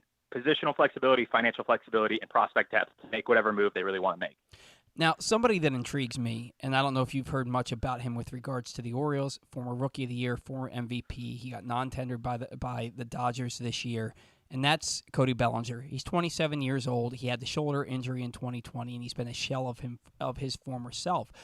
And he's reportedly looking for a one-year deal. He plays outfield. He plays first base. He can DH for you. He's a left-handed hitter. Is that somebody that the Orioles could be looking at? To me, he reeks of New York Yankees. He just smells like a New York Yankees reclamation project. But is that somebody that you think would make a lot of sense for Baltimore?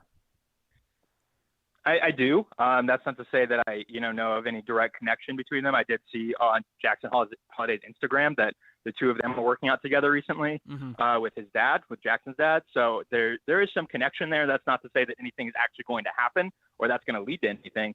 But I think, you look at what the deals that Michael Elias has typically signed free agents to. They've been, position players on one-year deals. And obviously Cody Bellinger is of a different ilk than a Freddie Galvis or a Jose Iglesias or a Rougned Odor. But you could add that bat to the mix, and obviously you look at, Camden Yards is still a pretty solid place to hit if you're a left-handed hitter. Obviously would have some playing time opportunities for him in terms of what we talked about earlier with the outfield left-handed DH first base amalgamation. And so I think there would be an opportunity for him here. It depends on, what the price point is. The Orioles, obviously, that word got floated around with the Jordan Lyles decision. And so I think that, it's going to come down to just, again, where do these players fit in terms of their lineup? Where do these players fit in terms of what the Orioles are willing to pay for them? And if the opportunity presents itself, then the Orioles will strike. But if not, then, they'll continue to do, take the approach that they've taken throughout this rebuild. You just talked a little bit about the Orioles have the positional flexibility. They have all these young guys, a lot more young guys than they have positions for. And I'm looking at this team going into 2023. And while the team has turned a corner, to me, Nathan, it still looks like it's going to be a big year of evaluation. You could potentially have rookies at 3 or 4 infield spots by midseason, and 2 of the 3 outfield spots. Rotation is going to feature rookies likely in Grayson Rodriguez and DL Hall.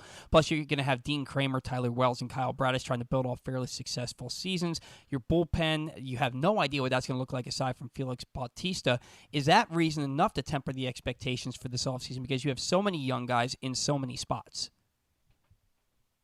Yeah, I think, one thing to look back on is, Michael Elias' comments after they traded away Trey Mancini about, the probabilities, the playoff probabilities. And you look at this team as it's composed right now, there haven't been a ton of playoff projection models put out yet for 2023, but those that I've seen are not favoring the Orioles. They have them as a losing team. They have them last in the American League East. Mm-hmm. And obviously last year that was the case as well, and they surprised a lot of people. But that also speaks to the roster they have right now is not expected to be a playoff contending team. And they know that, and they're looking to add to it. The roster they have right now is not the roster they will have on opening day. But that is to say that there is some expectation that some of last year was, I'm going to use this word loosely, but fluky. There was, some expectation that a bunch of relievers who came over on waiver claims had really great seasons. A lot of guys, Felix Bautista had a great season, wasn't a waiver claim guy, obviously, but the stuff plays. Look at Senel Perez, the stuff plays. Brian Baker, the stuff plays. But the league is going to adjust to these guys as they've gotten now a fuller look at them. You look at the success that even guys like a Gunnar Henderson or an Adley Rutschman had. Obviously, a lot of success at the gate. Teams now are going to have an offseason to learn how do we pitch these guys? How do we, take advantage of their weak spots? And so I think there is going to be, same applies to a guy like Tyler Wells or Dean Kramer or Kyle Bradish. Like, other teams are all really, really smart, and they're going to find ways to target these players' weaknesses. And it's going to be on them to make an adjustment back. And we saw that, with Dean Kramer, had a really rough 2021 and bounced back in 2022. But now teams are going to say, well, what was different in 2022 and how can we attack it? Kyle Bradish had a really rough first half, came back off the IL and was really strong. Teams are going to look and say, what was different? How can we attack it? And so it's going to be on these players to make an adjustment back. And so to your point, that I think there is a reasonable expectation that this team could take a step back. And the Orioles' internal modeling might be saying the same thing. And so, but with designs of improving, of making the playoffs to 2023, that means there's a level of investment, of improvements that need to be made to make that happen. And so that's not to say that the Orioles are, doomed to slide back and take a step back or anything like that. But I think that there would be some, reasonable expectations, so to speak, that some players will not be as good as they were in 2022. We saw it with Cedric Mullins. I think, you had the expectation that he was maybe just going to be not necessarily a 30-30 level player, but just a really strong top of the order hitter for years to come. And obviously still had a really remarkable season that I think is being viewed in the limelight of coming after his impressive 2021. But obviously he took a step back. So I think you just need to be prepared for players to have their struggles, but obviously the opportunity is there for them to make enough upgrades to kind of overcome that. Yeah, it certainly seems like that. And I'm glad that you mentioned some parts of the bullpen and the waiver claims that Michael Elias was so successful with last year. Do you think that that's kind of the same approach that the Orioles are going to take this year, more the waiver claim situation to figure out their bullpen? Or could you envision them bringing in maybe a relief, a veteran relief pitcher, somebody like a Zach Britton or a David Robertson, to kind of mentor some of these young guys and provide a little bit of stability that maybe waned down the stretch last season? Yeah, I think they kind of struck waiver claim gold, so to speak. You look at getting Jorge Mateo, Ramon Urias, Brian Baker, Cionel Perez. Like they had a really good year for their waiver claim. You throw Jorge Lopez into that as well before he was traded away. And so they really, like I said, they struck gold on a lot of guys. But you also look at the history of what they've done in the waiver area, and that necessarily hasn't been that successful. They've had some guys that have stuck around for a year or two. Obviously, like a Hanser Alberto was a fan favorite for a while. Rio Ruiz had some impactful plays in games and hits. Obviously, the walk-off home run stands out. But that's all to say that they're not going to have the same. Ruin Diaz isn't necessarily going to develop into Ramon Urias, and obviously left-hand hitter, first baseman, not a perfect comp. But that's to say that not all these guys are going to be impactful players who stick around and have a year, 2 or 3 of influence in Baltimore. And so I do think that you're welcome to kind of play the fringes of your roster, as they've done, and sometimes you find a player who really is going to help you out in the years to come.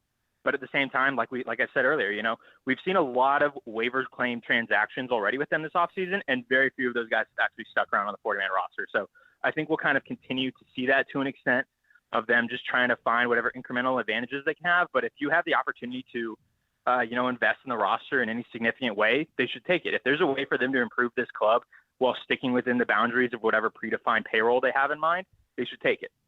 Yeah, no, I think we're on the same page there, Nathan, and we're certainly looking forward to seeing what happens maybe as early as today or tomorrow with regards to the winter meetings and the moves that the Orioles are going to make.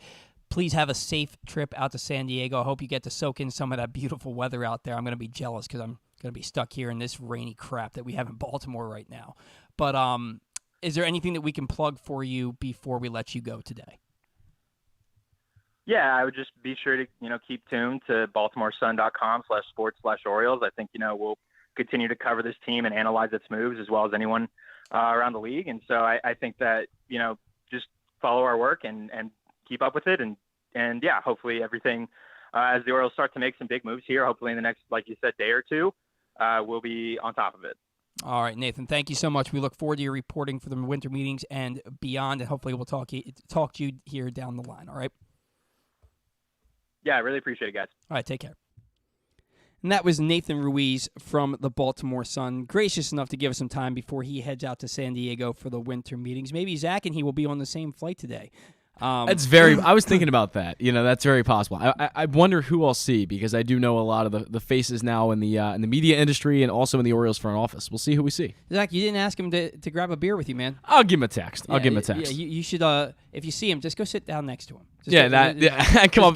This is Zach Goodman from the Batter Round. I believe he just got engaged. Did he? Okay, nice. This past year, so you just can tell his to be like, hey, we're baseball guys. Tell his fiance to go sit in a different seat. You take it. Of course. By the way, I was told by not only by you but by other people who've been to the winter meetings that apparently the bars are the place to spend your time, especially at night, because that's where a lot of the executives go after the day's done. So maybe Nathan will be there. You never know. Oh man, Zach's going to develop a problem in 4 days. The winter meetings. Well, I'll tell you, you have a problem. if you're not paying attention to the latest edition of Press Box, which is available now. On the cover, new Maryland basketball coach Kevin Willard sits down with Stan Charles and Glenn Clark to discuss the situation he inherited in College Park and how he plans to get the program turned around. Also inside, we introduce you to men's and women's college basketball players from all the teams in the area, and Bo Smolka profiles Ravens receiver Devin Duvernay. Press Box is available for free at over 500 area locations, including 60 Royal Farm stores, and you can always find the entire edition as well as the best daily coverage of the Orioles, Ravens, and Terps at PressBoxOnline.com. Did you catch that Maryland basketball game last night? I didn't. I did not. Dude, they're playing out of their minds right now. They're 8-0. I know, in the Kevin Willard era.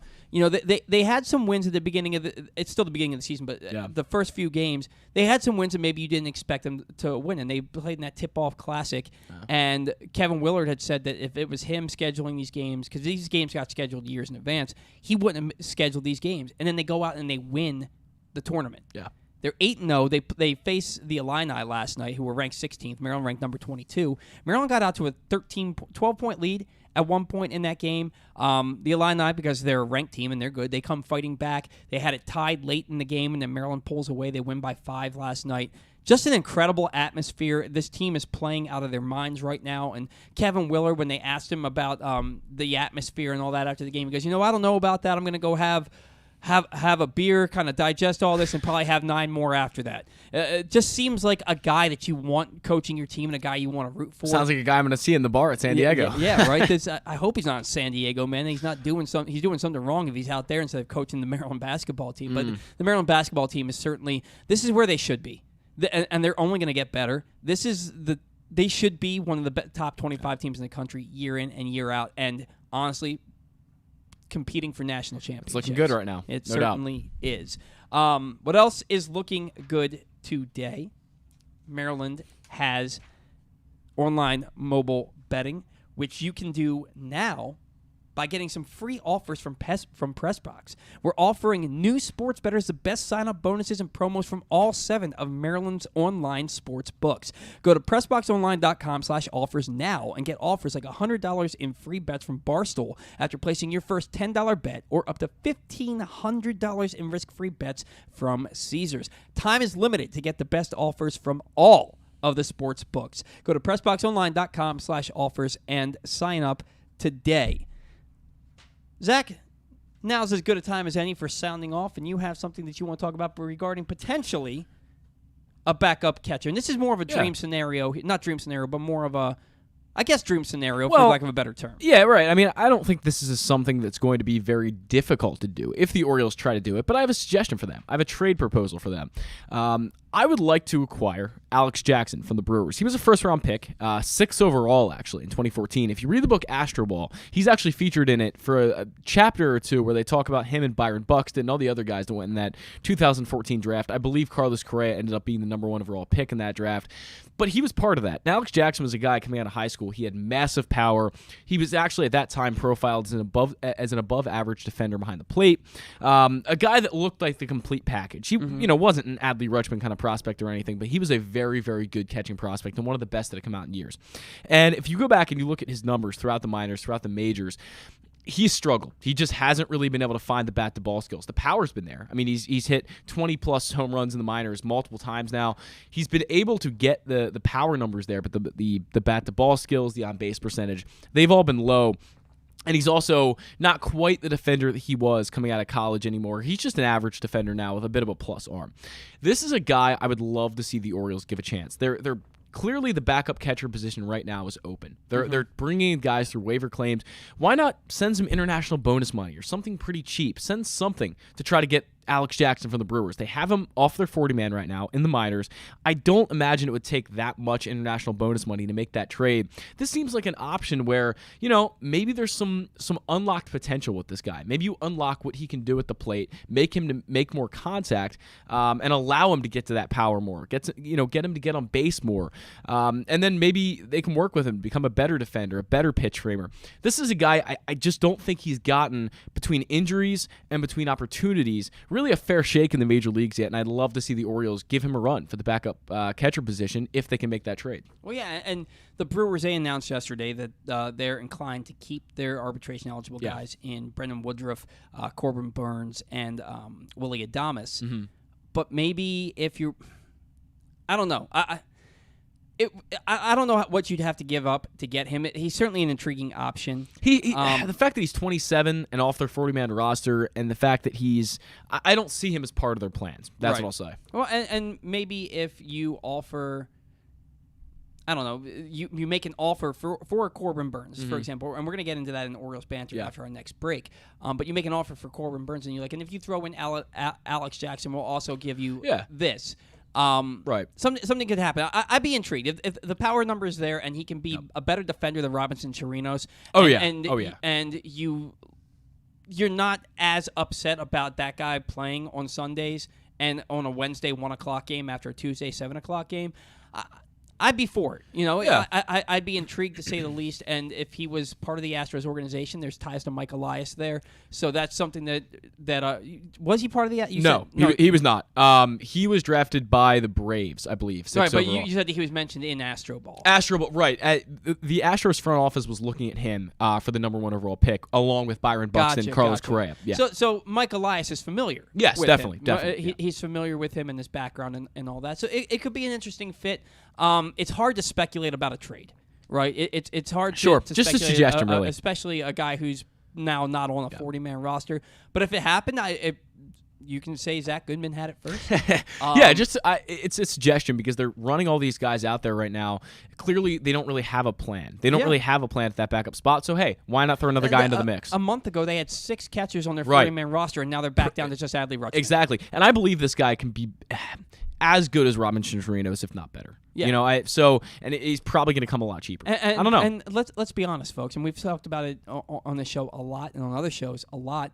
You're not going to get a good hitter as your backup catcher. No, so if you have a guy that has that kind of pop profile, Yeah. you could do a hell of a lot worse, right? Definitely. So it's a good sounding off segment, Zach. And like you said, you wanted to put more thought into some of these for the off season, and that's a good one, man. That's a good idea that maybe the Orioles, you might be meeting with some people from the Orioles in San Diego. You know what? I think I might have a Brewers meeting, so you never know. Throw it out there. You should meet with both of them at the same time. Oh, that's a great idea. How do you feel about this trade? That's a great idea. You're definitely not going to be working on the show next week because one of those teams will hire You you. know, I think I've said this on the show before, but I did make the suggestion to Mike Elias for Ramon Arias. Nobody believes me, but it happened. I said to Mike Elias, I said, you should go out and claim Ramon Arias. And he said, well, you never know. Let's see what happens in the next few days. And then they did that. But clearly they had already put the claim in by that time. But I'm going to take credit for it. Well, you should take some of that prognosticating that you're so good at and head on down to the FanDuel Sportsbook at Live Casino and Hotel. It is Maryland's #1 sportsbook this NFL season. It's the ultimate place for any sports enthusiast where you can take advantage of our 24/7 kiosks, massive video screens, and watch all the action from the best seat in the house. With more money paid out than anyone around, make every moment more at the FanDuel Sportsbook at Live Casino and Hotel in Hanover, Maryland. I thought that was a pretty damn good segue. And a segue. You usually are like, wow, that was a good one, Paul, and nothing. You know what? I was writing it down, wasn't really paying attention. I'm sorry. I'm sorry. Whatever. You deserve better. You're damn right. I hope you do get a job because I do deserve better on this show. All right, we got to catch our second break. When we come back, Orioles banter and maybe some other stuff. All that and more next on The Bat Around. Gambling can be a fun and entertaining experience, but there are risks involved. If you're planning on betting on the game at the casino or on your phone or computer, know your limit, stay within it. Set a budget and a time to stop. Remember, gambling isn't a financial solution, and it doesn't mix well with alcohol or drugs. Know the risks and have a plan before you begin gambling. For free and confidential services, call 1-800-GAMBLER 24/7 or go to helpmygamblingproblem.org. Make the most out of every day in your Toyota RAV4. Available in hybrid or gas-only models. A RAV4 can get you where you want to go in style. Check out buyatoyota.com for deals on new RAV4s from your local Toyota dealer today. Looking for a simple holiday meal? Try Chick-fil-A catering. From Chick-fil-A nuggets to mac and cheese, enjoy a variety of tray options sized perfectly for your get-together. Order through the Chick-fil-A app and bring smiles to your family gathering. Availability and order requirements vary. See restaurant for details. Stan the Fan here, welcoming back one of my favorite sponsors, the Costas Inn. And everybody around Baltimore knows the Costas Inn is a great place to go and grab crabs, steaks, salads, soups, whatever's on your mind to eat in person. But did you know that the Costas Inn has upped their game? They are now one of the premier takeout places in Baltimore. Give them a call now to order your food, 410-477-1975. That's the Costas Inn, over 4100 North Point Boulevard. Sports betting has come to Maryland, and we're ready to help you win some money. Tune in for Simply the Bets every Tuesday morning at 11:40. FanDuel Sportsbook assistant GM Leon Twyman and VSiN's Aaron Oster join the guys every week to give you all of the info you need and offer you a few winners. And every other Thursday at 11:40, tune in for Weekend at Bookies as Andrew Stecca and Alloy Sports' Brad Kronthal help make you some money for the weekend. So come win some money with us on Simply the Bets every Tuesday and Weekend at Bookies every other Thursday, brought to you by the FanDuel Sportsbook at Live Casino and Hotel Maryland. Listen at PressBoxOnline.com/radio. Watch at YouTube.com/PressBoxOnline. Experience the best in Kamado Grilling, a complete outdoor cooking appliance. The Ginsu Kamado Grill allows anyone to sear, grill, bake, and smoke all types of food. Designed for efficiency and function, the Ginsu Kamado Grill upholds the enduring legacy of the iconic Ginsu brand. The Ginsu Kamado Grill is perfect to cook all year round, is great for parties, and ideal for tailgating with your friends. Reserve your Ginsu Kamado Grill today at ginsugrills.com and get $100 off on your pre-order when you use the promo code TAILGATE. That's ginsugrills.com. Reserve yours today. UMBC basketball is back at Chesapeake Employers Insurance Arena, and tickets are available now at umbcretrievers.com. Don't miss any of the great early season matchups as the men take on local rivals Morgan State on December 10th, and the women square off with American on December 18th. And on New Year's Day, a rematch of last year's America East Championship game when the men welcome Vermont to the Peak. Experience the excitement of game day by getting your tickets right now to come see the Retrievers at Chesapeake Employers Insurance Arena. Lock yours in at umbcretrievers.com.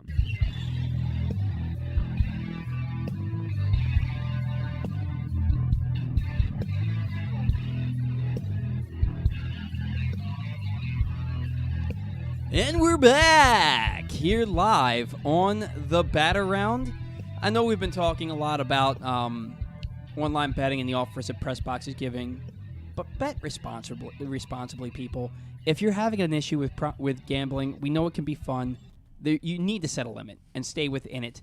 And remember, if you or a loved one has a gambling problem, call 1-800-GAMBLER 24/7 or go to helpmygamblingproblem.org for free, confidential services.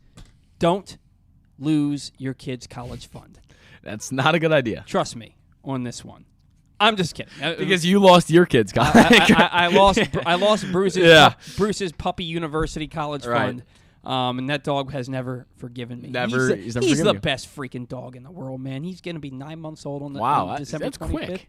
Yeah, he's just awesome. He's just such a good boy. December 25th. You got him on Christmas last year. I didn't know that. 9 months old. Oh, 9 months. Sweet math, bro. Whoa.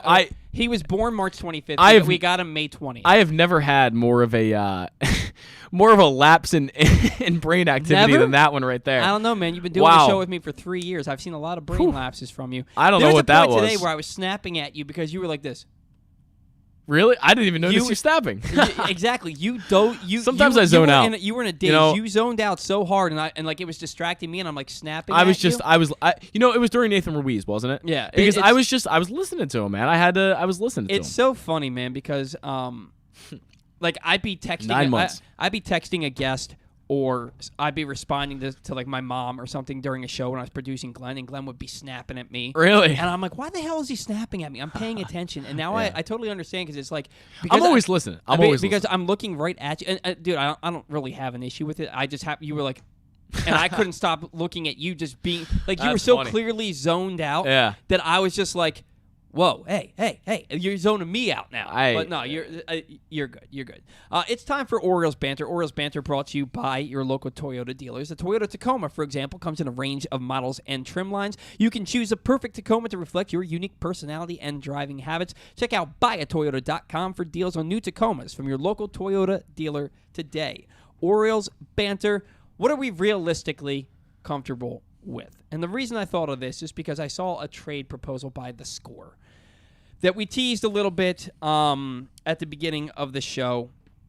They proposed that the Orioles send the Brewers Colton Cowser, D.L. Hall, Jordan Westburg, and Kyle Bradish to the Brewers for Corbin Burnes and Adrian Hauser.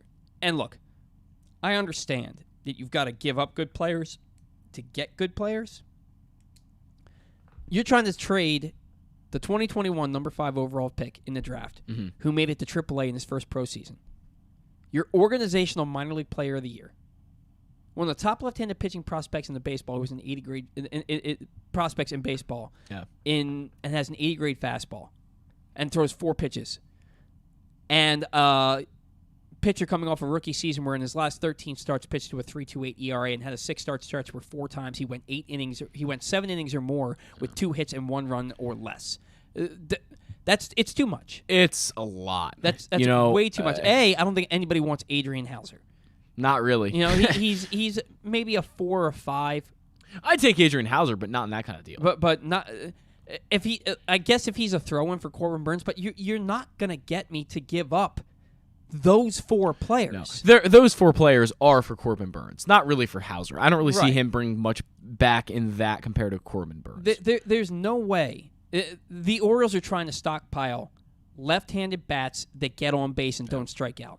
So they're going to trade away the guy they took with their first pick in the draft 2 seasons ago. They're going to trade away Jordan Westburg. Makes sense as he's a versatile guy, minor league player of the year. He's got some cachet to him. He's a top 100 prospect. He's number 76 in the top 100 for Baseball America, or MLB. He's top 100 for both publications. Yes.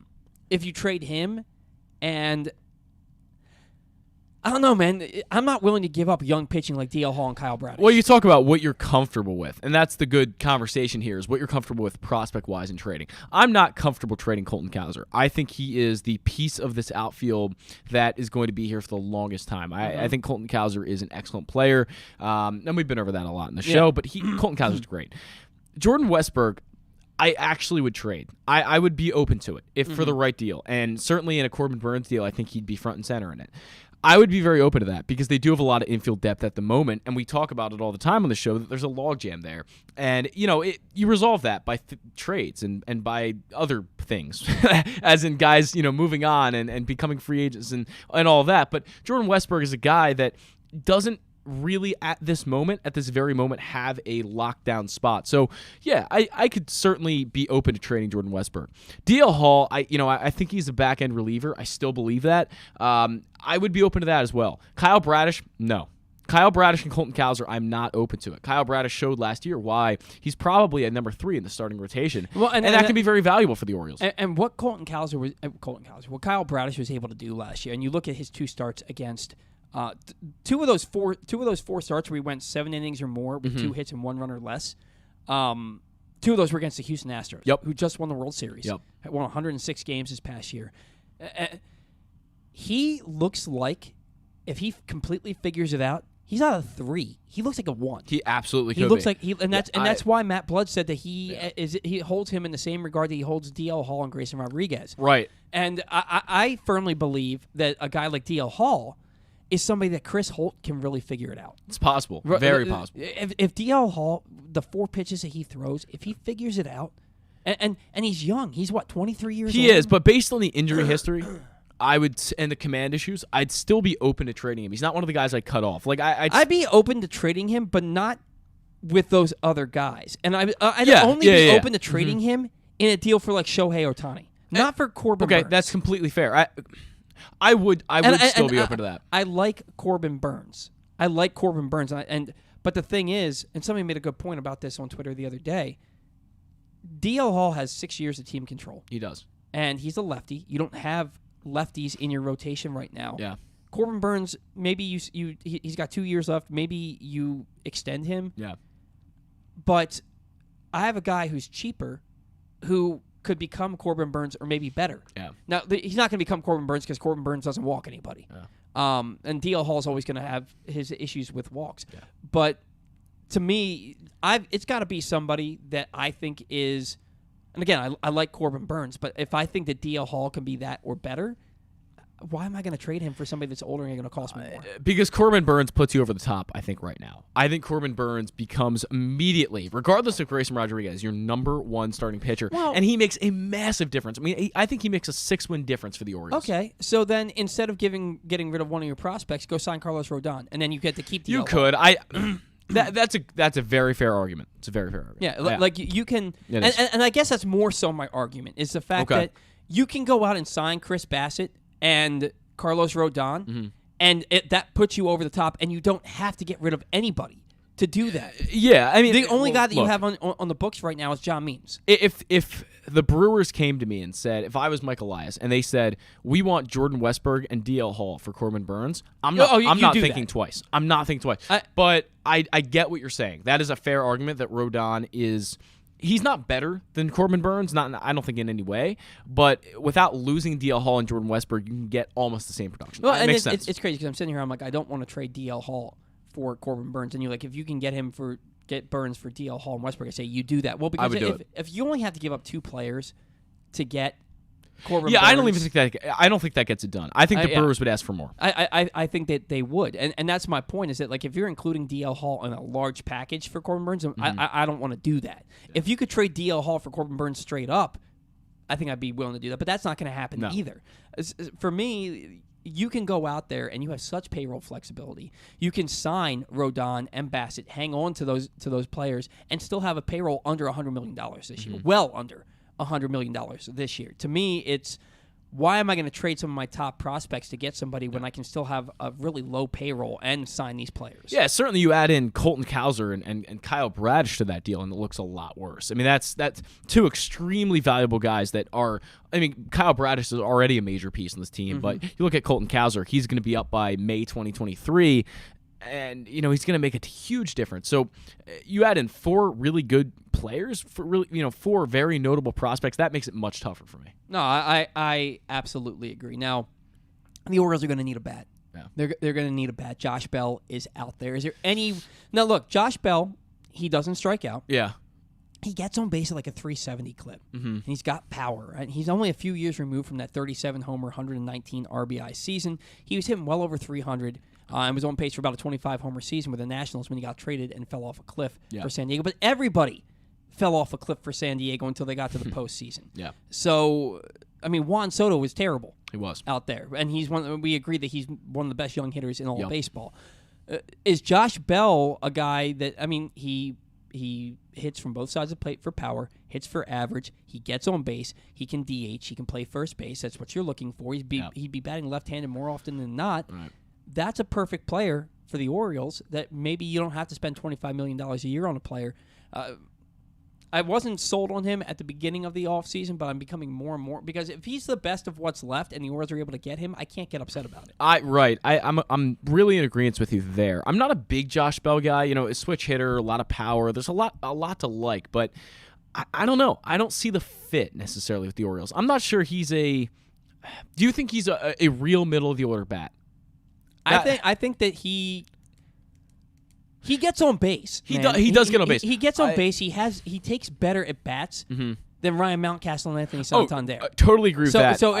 So for me, if you sign Josh Bell and you bat him 4th, now you can bat Santander 5th and Mountcastle 6th. That's true. And he elongates your lineup, and when you get 2 guys on base in the first inning, and you have your 3, 4, 5 hitters up. Now your 3, 4, 5 hitters are, assuming it's Mullins at the top. I'd probably bat Rutschman 2. No, I'd probably bat Henderson. Henderson 2. Henderson 2, and then you have the switch hitting Rutschman 3, the switch hitting Bell 4. Yeah. Now you get your first 2 guys on, and now you have Rutschman, Bell, and Santander. You have 3 switch hitters in a row. That makes your lineup formidable. It does, and maybe the San Diego numbers are clouding my judgment a little bit. That's possible. And he was bad in the postseason. He was, and maybe that's clouding my judgment. But you look at a guy like J.D. Martinez, I still think that's a better fit. It just gets on base more than Bell does, and Bell, I believe that to be true. He's going to hit for a higher average than Bell does. The power numbers, of course, are going to go to Bell. I don't know.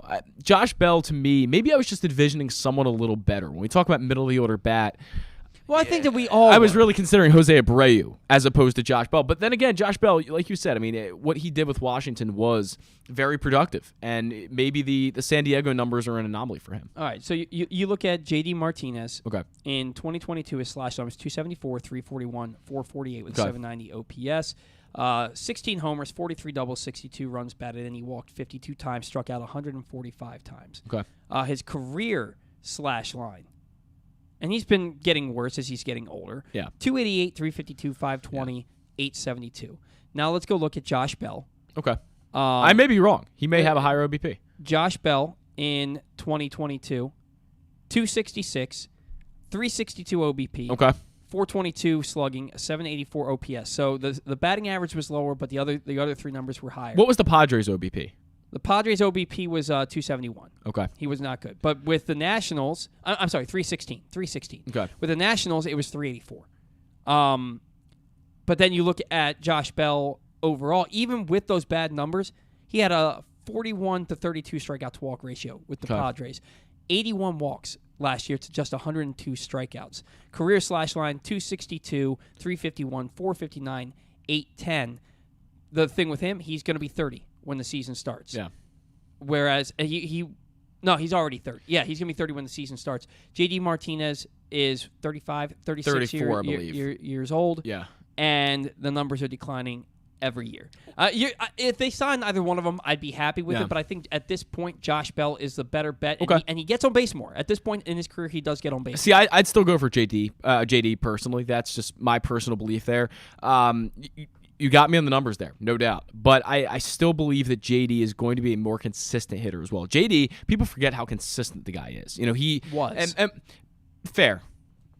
I mean, maybe I'm talking about what a guy was as opposed to what he is. And that's the thing. A lot of times what gets people in trouble and what got the Orioles in trouble with Chris Davis is that you're paying that guy for what he's been, not what he's going to be. And that's a really fair argument. Maybe these two players aren't as far away from each other as I thought they were. Well, but that's certainly... The thing about J.D. Martinez, and I mentioned J.D. Martinez earlier this week, and people were like, oh, that doesn't fit what the Orioles are looking for. No, he's the one right-handed batter that does fit what the Orioles are looking for because he goes oppo and to center a whole hell of a lot. Yeah. And he's still, despite the fact that he's not going to hit 40 home runs anymore. No. But he can still hit you 20. Oh, yeah. And he's going to be a guy you put in the middle of your order, and you know that he can get the job done more often than not. Let's not forget he was on a bad Red Sox team this year, too. Yeah, that had something to do with it. He was on a bad Red Sox team, and it can be easy to, when your team's playing as terribly as the Red Sox are playing, it can be easy to get lackadaisical. And you don't want that profile in a player, but it happens to the best of us. Right? Yeah. It's and you're not protected in the lineup as greatly. If you put J.D. Martinez in a lineup where in front of him is Rutschman and behind him is Santander and Mountcastle, that's a guy who can do some damage in this Orioles lineup. And really, the Orioles are, in my opinion, one legitimate middle-of-the-order bat away from being a formidable offense with guys knocking on the door. And that's why when I hear that they're out on Judge and Nimmo and these big name shortstops where somebody that can slide over and play second base, I'm like, why? These are the best bats out there, and one of these guys puts you over the top offensively. Well, it's probably because of what Mike Elias said, right? We're not going 0 to 60. We're going 0 to, I think, what do you say, 45, 35? No, that was, Stan wrote the article. Oh, Stan said that. Okay. Stan said the Orioles could go in two different lanes, the 0 to 45 or the 0 to 35. Yeah, right. And that's a really good analogy. Well, but also 0 to 60, signing one of those guys isn't going 0 to 60. If you signed... I think Judge would be. But if you signed Trey Turner, Carlos Rodon, and Justin Turner, as ESPN said would be the Orioles' perfect offseason. Yeah, that's going 0 to 60. If you sign Rodon, Chris Bassett and J.D. Martinez. 0-45 more. Yeah, more like, you got a really good. You got two really good starting pitchers. One's a legitimate Cy Young candidate. The other one is a guy who's a solid 2, or solid 2 or 3. And then you got a bat that elongates your lineup. That's not going 0-60. That's just making prudent moves to make your team better right now while not sacrificing the future. And you still have a payroll under $100 million. You're talking about payroll that's probably about in the $85 to $90 million range. And that's something that I think should be doable for the Orioles, and maybe it is moving forward. And another guy that I mentioned to Nathan Ruiz a few minutes ago is Cody Bellinger. Now, look, I don't know that Cody Bellinger is ever going to be what he was. Yeah. He had that shoulder injury in 2020, and he hasn't been the same player since. He's looking for a 1-year make good deal. He's a Scott Boras client. This is a guy, he's 27 years old. He was a 2017 National League MVP, 2017 National League Rookie of the Year, 2019 National League MVP. He's 27 years old. He can play any outfield spot. He plays center field. He plays first base. He can DH. He's got a left-handed bat that's perfect for Camden Yards. Again, he reeks New York Yankees. I don't disagree.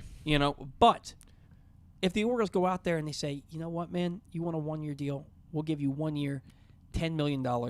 Come in here and let's see if you can regain that form. A prove-it deal. And if by mid-season you look like Cody freaking Bellinger, let's sign an extension. Then, or maybe you trade him for pitching down the stretch if that's what happens. Sure. So that you don't block anybody that might be coming up in the next year or two. Cody Bellinger makes so much sense to me. And if you're giving him, the Dodgers non-tender him because they want to give him $18 million, right? To me, that's the guy where if you're giving him $8 to $10 million, you can eat that. You can you can swallow that if he's not any good. And on the other side of things, if he's Cody Bellinger, you paid $8 to $10 million for a guy who's going to hit 40 home runs for you. Yeah, and we can't forget that the shift is going to make a big difference for him. The shift is now banned in Major League Baseball, so for left-handed hitters, I think we're going to see somewhat of a resurgence. Yeah, I 100% agree. Chris Davis may come out of retirement. Did you make that joke, or did somebody else make that joke? I don't believe it was me, but somebody made that joke to me. That would be a couple of weeks ago. Be shocking. Look, I think that Cody Bellinger is worth exploring. I don't think the Orioles are doing their jobs if they don't at least talk to him and bring him in. It's a solid candidate. If they don't bring him in, that's fine. But if they didn't even talk to him, I'm going to be a little upset about that. Because you never know. If you were willing to bring in Rougned Odor and not Cody Bellinger, I don't know. Sometimes guys just need a change of scenery, a second chance, and that's kind of what he's getting here. I firmly believe that wherever he goes, he's going to be better than he was these past 3 years. I do believe that, and that's maybe more so because of the shift than anything else. But I do believe there's something left with him. He's still such a good athlete. When guys are that good of an athlete, it's not like his body's breaking down. It's not like he's forgotten that to hit the baseball. Right. He's just. You know what? I'm not going to claim like I know what it is, because if anyone knew what it was, he would have been good, 2 years ago. But this guy, there's something left with him. I truly believe that. There's got to be. You don't just lose it at 27 years old. That's when you're supposed to be hitting your prime years. You don't just lose it. The United States national team did lose to the Netherlands 3-1. They scored a goal in the 77th minute to get it to 2-1. Netherlands ended up scoring a third goal. So USA is eliminated, but you know what? They weren't even in the World Cup in 2018. Right. Now they made it into the knockout stage in 2022, and they're expected to be a much formidable team in 2026. So congrats on the World Cup run for the U.S. national team. Sorry that it ended prematurely, because it's always prematurely if you don't win the whole thing, in my opinion. But, really good signs for what's to come in the future. But, yeah, what would you be happy with at the end of the winter meetings? What would, in Zach Goodman's eyes, what could the Orioles do at this winter meetings where you'd be satisfied come Thursday? Get Chris Bassett. That's the guy. It? That's the guy for me. Yeah, I mean, I don't think they're going to make that many moves. I mean, the winter meetings, especially with it going online these past 2 years, I think it's almost changed a little bit of actually how many transactions are going to, and realistically go down. But then we saw yesterday that the frenzy really started up yesterday. We saw probably about 10 moves across Major League Baseball, and that's probably going to continue. I just don't know how many more the Orioles will make because they got to get right player, right price, and I think that's probably what they're thinking about right now. If they got Chris Bassett, that fills such a big need and gets them, that clubhouse presence, that number 2, number 3 starting pitcher, a guy that has experience, a guy that he's been there before. The Mets won this year. They didn't win the whole thing, but they were deep into the playoffs. 101 wins. 101 wins. Of the year. I really, really, really think Chris Bassett is an excellent fit for the Baltimore Orioles, and if they come away with him, that'll be a huge win in the winter meetings. For me, Chris Bassett has been my number 1 pitching target all off season. I think he's the most realistic, and the Orioles are the one team that could sign him that has legitimate playoff chances next year that could sign him and not worry about losing the picks. I think they'd lose their 4th pick, not their 3rd. I think they'd lose. I believe it is. Their which would be a pick. 3rd rounder because they have the comp pick. They have the comp pick. But also the Mets went past the luxury tax threshold, so that they would actually only get the Orioles' 4th pick instead of their 3rd pick. Okay. So my expectations, what would make me happy by week's end, signing somebody like a Chris Bassett, I want to see them at least get a starting pitcher and a legitimate bat. If they leave the winter, or at least have made progress towards that. If they leave the winter meetings and they haven't gotten a starting pitcher, or they haven't gotten or they haven't gotten even they haven't gotten any anything, of their needs, right? I'm going to be very disappointed. Yeah. They've already, before the meetings have even started, been linked to 3 different pitchers that are big names. So I believe we'll get some news here in the next 3 days. Yeah, I think that we will too. So all right, we got to catch our final break. Today's show brought to you by the Tyus Bowser Show. And the next Tyus Bowser Show is Tuesday, December 13th at the Hamilton Sports Bar and Grill on Harford Road. Tyus and a special guest will join Rita and Glenn. This is your opportunity to meet Baltimore football stars while getting the inside scoop on the purple and black. The Tyus Bowser Show is a partnership of PressBox and Great 8's Memorabilia, and it's brought to you by Maryland Vascular Specialists and the all-new Ginsu Kamado Grill. Find out more at PressBoxOnline.com/Bowser. And if you happen to miss a Tyus Bowser Show, don't worry. You can check it out Friday nights throughout the season on 105.7 The Fan. When we come back in, we've got some trivia and some final thoughts on the Bat-A-Round.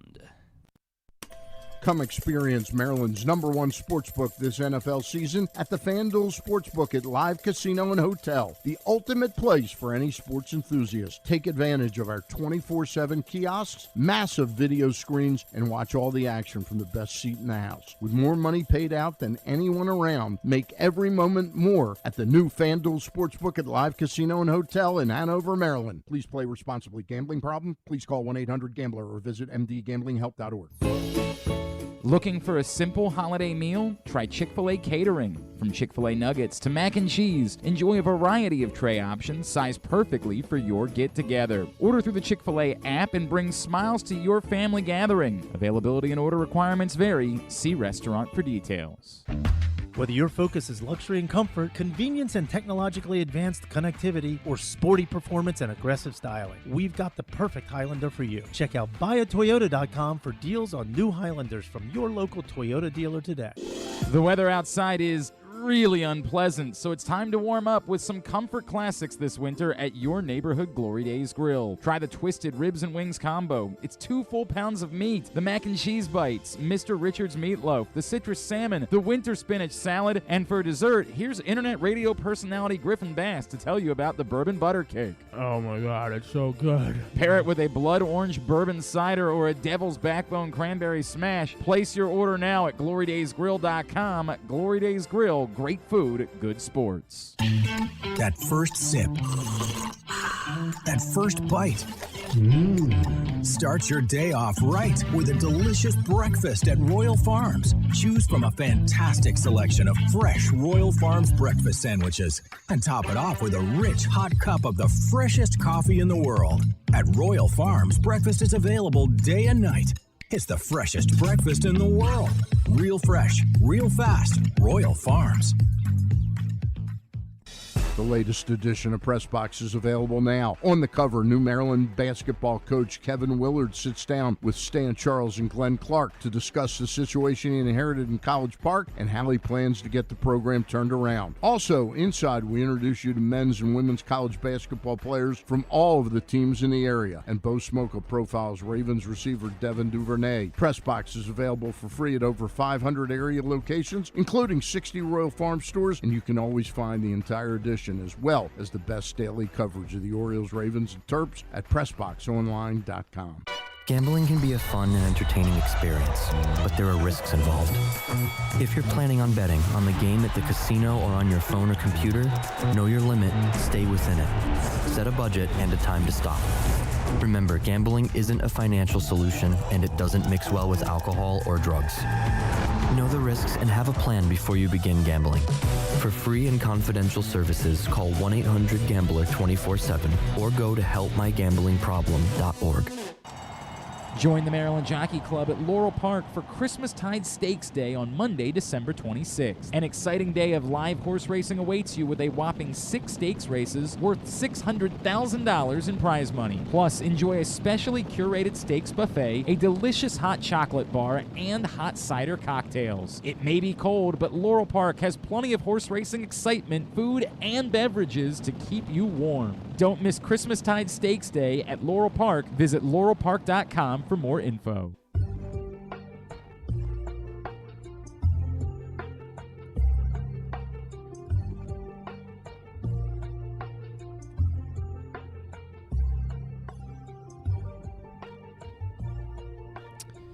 All right, welcome back to the Bat Around. Fitting that it's Glenn Clark Radio's old music. As we tell you, the Press Box's Glenn Clark Radio is the definitive place to find the best daily discussion of Baltimore sports. Watch the show every weekday from 10 a.m. to noon at youtube.com/PressBoxOnline or Facebook.com/PressBoxSports. Or if you can't watch, you can listen to PressBoxOnline.com/radio with podcasts available on iTunes, Spotify, or anywhere you get your podcasts. You have no excuses to not catch Glenn Clark Radio. None. Every day of every week, because you never know who might pop up on GCR. This week, the guys caught up with Orioles assistant GM Eve Rosenbaum, former Ravens Brendan Stokely and Bernard Pollard, and Suns guard and Calvert Hall alum Damian Lee. Find those interviews and this week's Tyus Bowser Show with special guest Marcus Williams in the Glenn Clark Radio Week in Review feature at PressBoxOnline.com. Bernard Pollard said that the best time in his career was playing for the Ravens. He had nothing but nice things to say about them. He said, I saw that. He said, now that I'm not on the Ravens payroll, I talk football, and he apparently he had glowing praise for Lamar Jackson despite their Twitter beef earlier this year. Marcus Williams, he's on the way back. I'm excited about that. Yeah. With regard to the Ravens and their defense, they're only getting healthier. They just have to. They need to do something. With Doug Peterson coming out saying that we knew the exact look the Ravens were going to give on defense on that those touchdowns. He said we practiced it over and over and over again. Mm-hmm. And Marcus Peters, is he cooked? Yeah. He gave up 6 catches for 55 yards and 3 touchdowns. He's been a liability all year. Yeah, and there have been times when he's looked really good. Mm-hmm. He looked so disinterested. Yeah. Why not try and push that dude out of bounds on that final touchdown? The one play on the second touchdown that he allowed, why not dive and try and knock that ball down? Yeah. All he did was just reach his arms out. Yeah. And then the first touchdown he allowed to Hasty, he was step for step with him, and then he just stopped and watched the ball go over his head. Just kind of gave up. Yeah, and I get that he's playing zone there and he's supposed to have help over the top, but that was ridiculous. Yeah. Like you see the ball go, there's no place else to cover. Go get it. He struggled. Yeah. He's really struggled. But we'll talk about that to close things out. Trivia before we do close things out. The 2022 Baltimore Orioles won 15 games by way of the shutout. Their most in a single season since 1992, when I believe they had 16 or 17 of them. Okay. In Orioles history, that's Orioles, not Orioles and Browns, 8 pitchers have tallied at least 15 career shutouts. Okay. Can you name them? Jim Palmer. Yes, he's number 1 on the list, 53. And you have to get good at this kind of stuff, man, because you and I'm depending on you. Trivia's tough, man. We're doing Family Feud style this baseball game after the winter meetings on Give That Fan a Podcast. And we are. I bothfully said that I expect us to win the whole damn thing. Okay. Give me Messina. Messina obviously is number 8, 15. Okay. Give me Dave Johnson. I have no idea. No, I'm just kidding. That's a bad guess. That is a bad guess. That's terrible. Bad I don't know if he made 15 starts. Jimmy Key on there? I feel like Jimmy Key's probably on there somewhere. In a career? In a career? I don't know. Maybe. He pitched here for one season. I'm not good. I'm not a good trivia guy. I'm gonna tell you right now. I make random. I need you to think. I'm thinking. You tossed out Dave Johnson and Jimmy Key as your third and fourth. I wasn't alive. No, I should know. You should be unalived for those guesses. Yeah. You know what? I'm trying to think. I'm not good with 1960s, 1970s names. It's a lot of guys too out here. But I'll give you some hints. Okay. I'm not good with names. You've got 2 more Mikes on the list. Okay. Oh, Cuellar. Okay. Mike Cuellar. See, that helps. That helps. He's number 3 with helps 30. Spark the memory. Okay. You've also got a guy who's part of a huge trade in Orioles history. Okay. Huge. Maybe the biggest trade ever. Oh, I mean, you're looking at the Frank Robinson trade was probably the biggest one. Obviously the Mike Boddicker. Not on there? He did not come in that trade. Okay. Well, I didn't. You said 2 Mikes. That was just a name that came to my head. Oh, okay, I got you. Yeah. No, Mike Boddicker's not on this. He only pitched a couple. I'm thinking of the Adam Jones trade too. Eric Bedard. No, not on that list. He left in that. 15 is a lot. Is a big number. All right, so you've got Jim Palmer. He was He had 53. You've tough. got